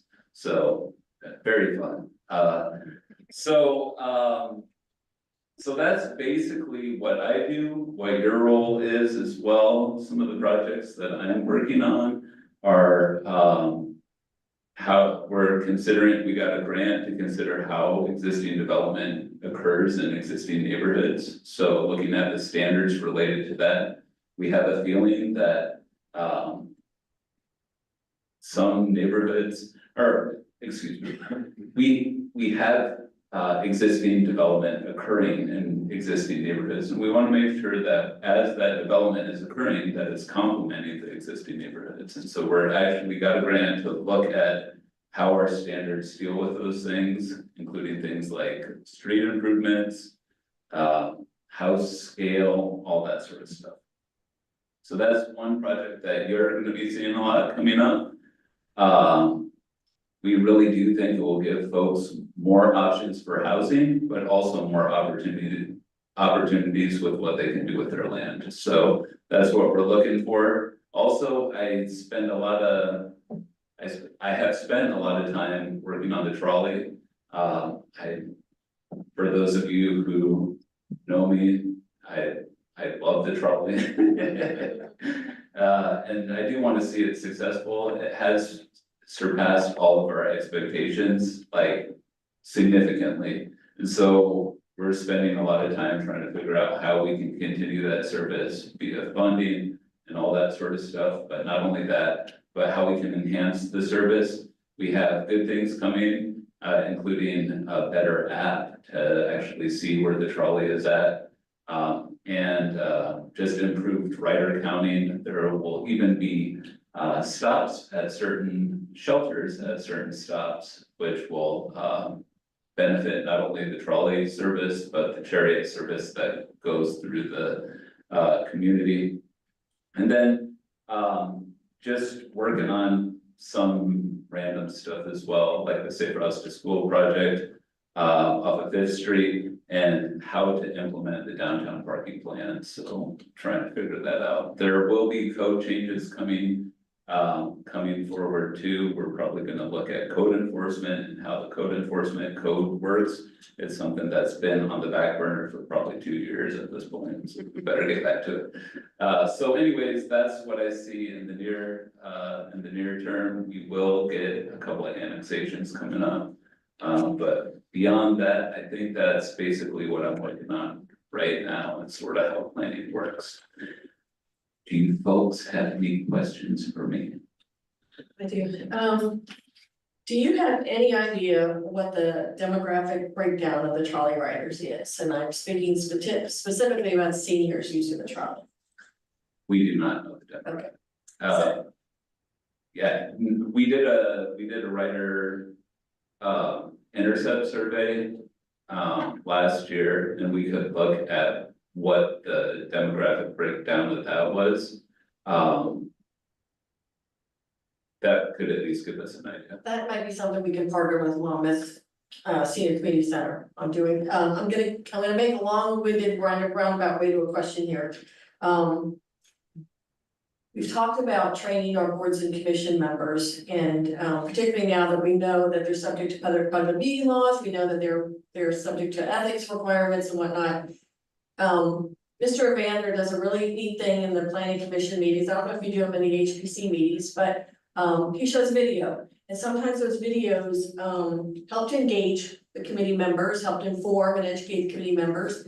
And so I think it would be a good idea if when and if we get around to this training, that we encourage board and commission chairs to do that for themselves. To look for those kinds of resources to help, broaden their knowledge base and contribute more to the community, well, not the community, to the city, and one of the things that I'd like to see, it's great that we have staff representatives and all these, it's wonderful. But I would like to see the boards and commission chairs coming before us once a quarter and tell us what's going on. I see, when I give my report, I give my report on the last meeting that was held. Who cares? Who cares? I'm not giving you any continuity. I'm not showing you what's been done. I'm not showing you what's coming up necessarily. So I think as part of that training, we need to help professionalize those boards and commissions so that they come here and maybe relieve a little bit of that work from the staff and myself as well, and the other counselors too. But I just don't see much value with committee and commission and board liaisons. I just honestly don't see it. We've entrusted these people to do very important jobs, and I'd like to see them. I'm not saying we pull them on the carpet. I'm just saying I would really like to hear from them about what's important. And I love the videos. I look forward to the videos every time I come to planning commission meetings. They're feel good kind of things, but at the same time, very educational. So the videos are the thing I'm gonna miss most of. But what I will say is I think there is a benefit of having a council liaison to these meetings.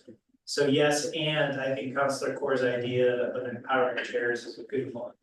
I think it's also a way to recruit and train community members to be future city councilors. And help them gain the skills to do that. And I think Fred actually is a great example of how he's empowered, our commission members into asking questions, thinking outside the box, feeling comfortable about throwing out wild ideas and kind of dreaming a little bit. I think these are things that we should encourage our staff to feel empowered to do with our other commissioners. I do see value in having a liaison, not necessarily liaison to report back though. Yeah. Did I not tell you we have a 20-minute video once we're done here? I was gonna ask. And I'm gonna push it to me. Thank you. Thank you. Thank you, Fred. Okay, so we are running a little long. And my IT director couldn't be here tonight because of a family illness. My finance director could not be here tonight because he's out of state. And then there's me. So, counselors, we can cut it short. You can listen to me for the next 3 directors. Take a vote. Or they could come visit us another night. You wanna try that tonight? Yeah. I don't want to deprive them. No. Well, I think at least Jason, our IT director, will be looking forward to speaking with you. Great. And with that, that is it for your work session. But can I just, may I? Of course. Do we not have the most amazing directors? Yes, yeah.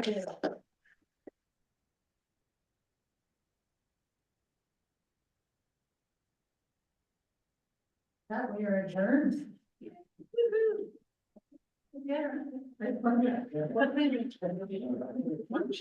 Go on.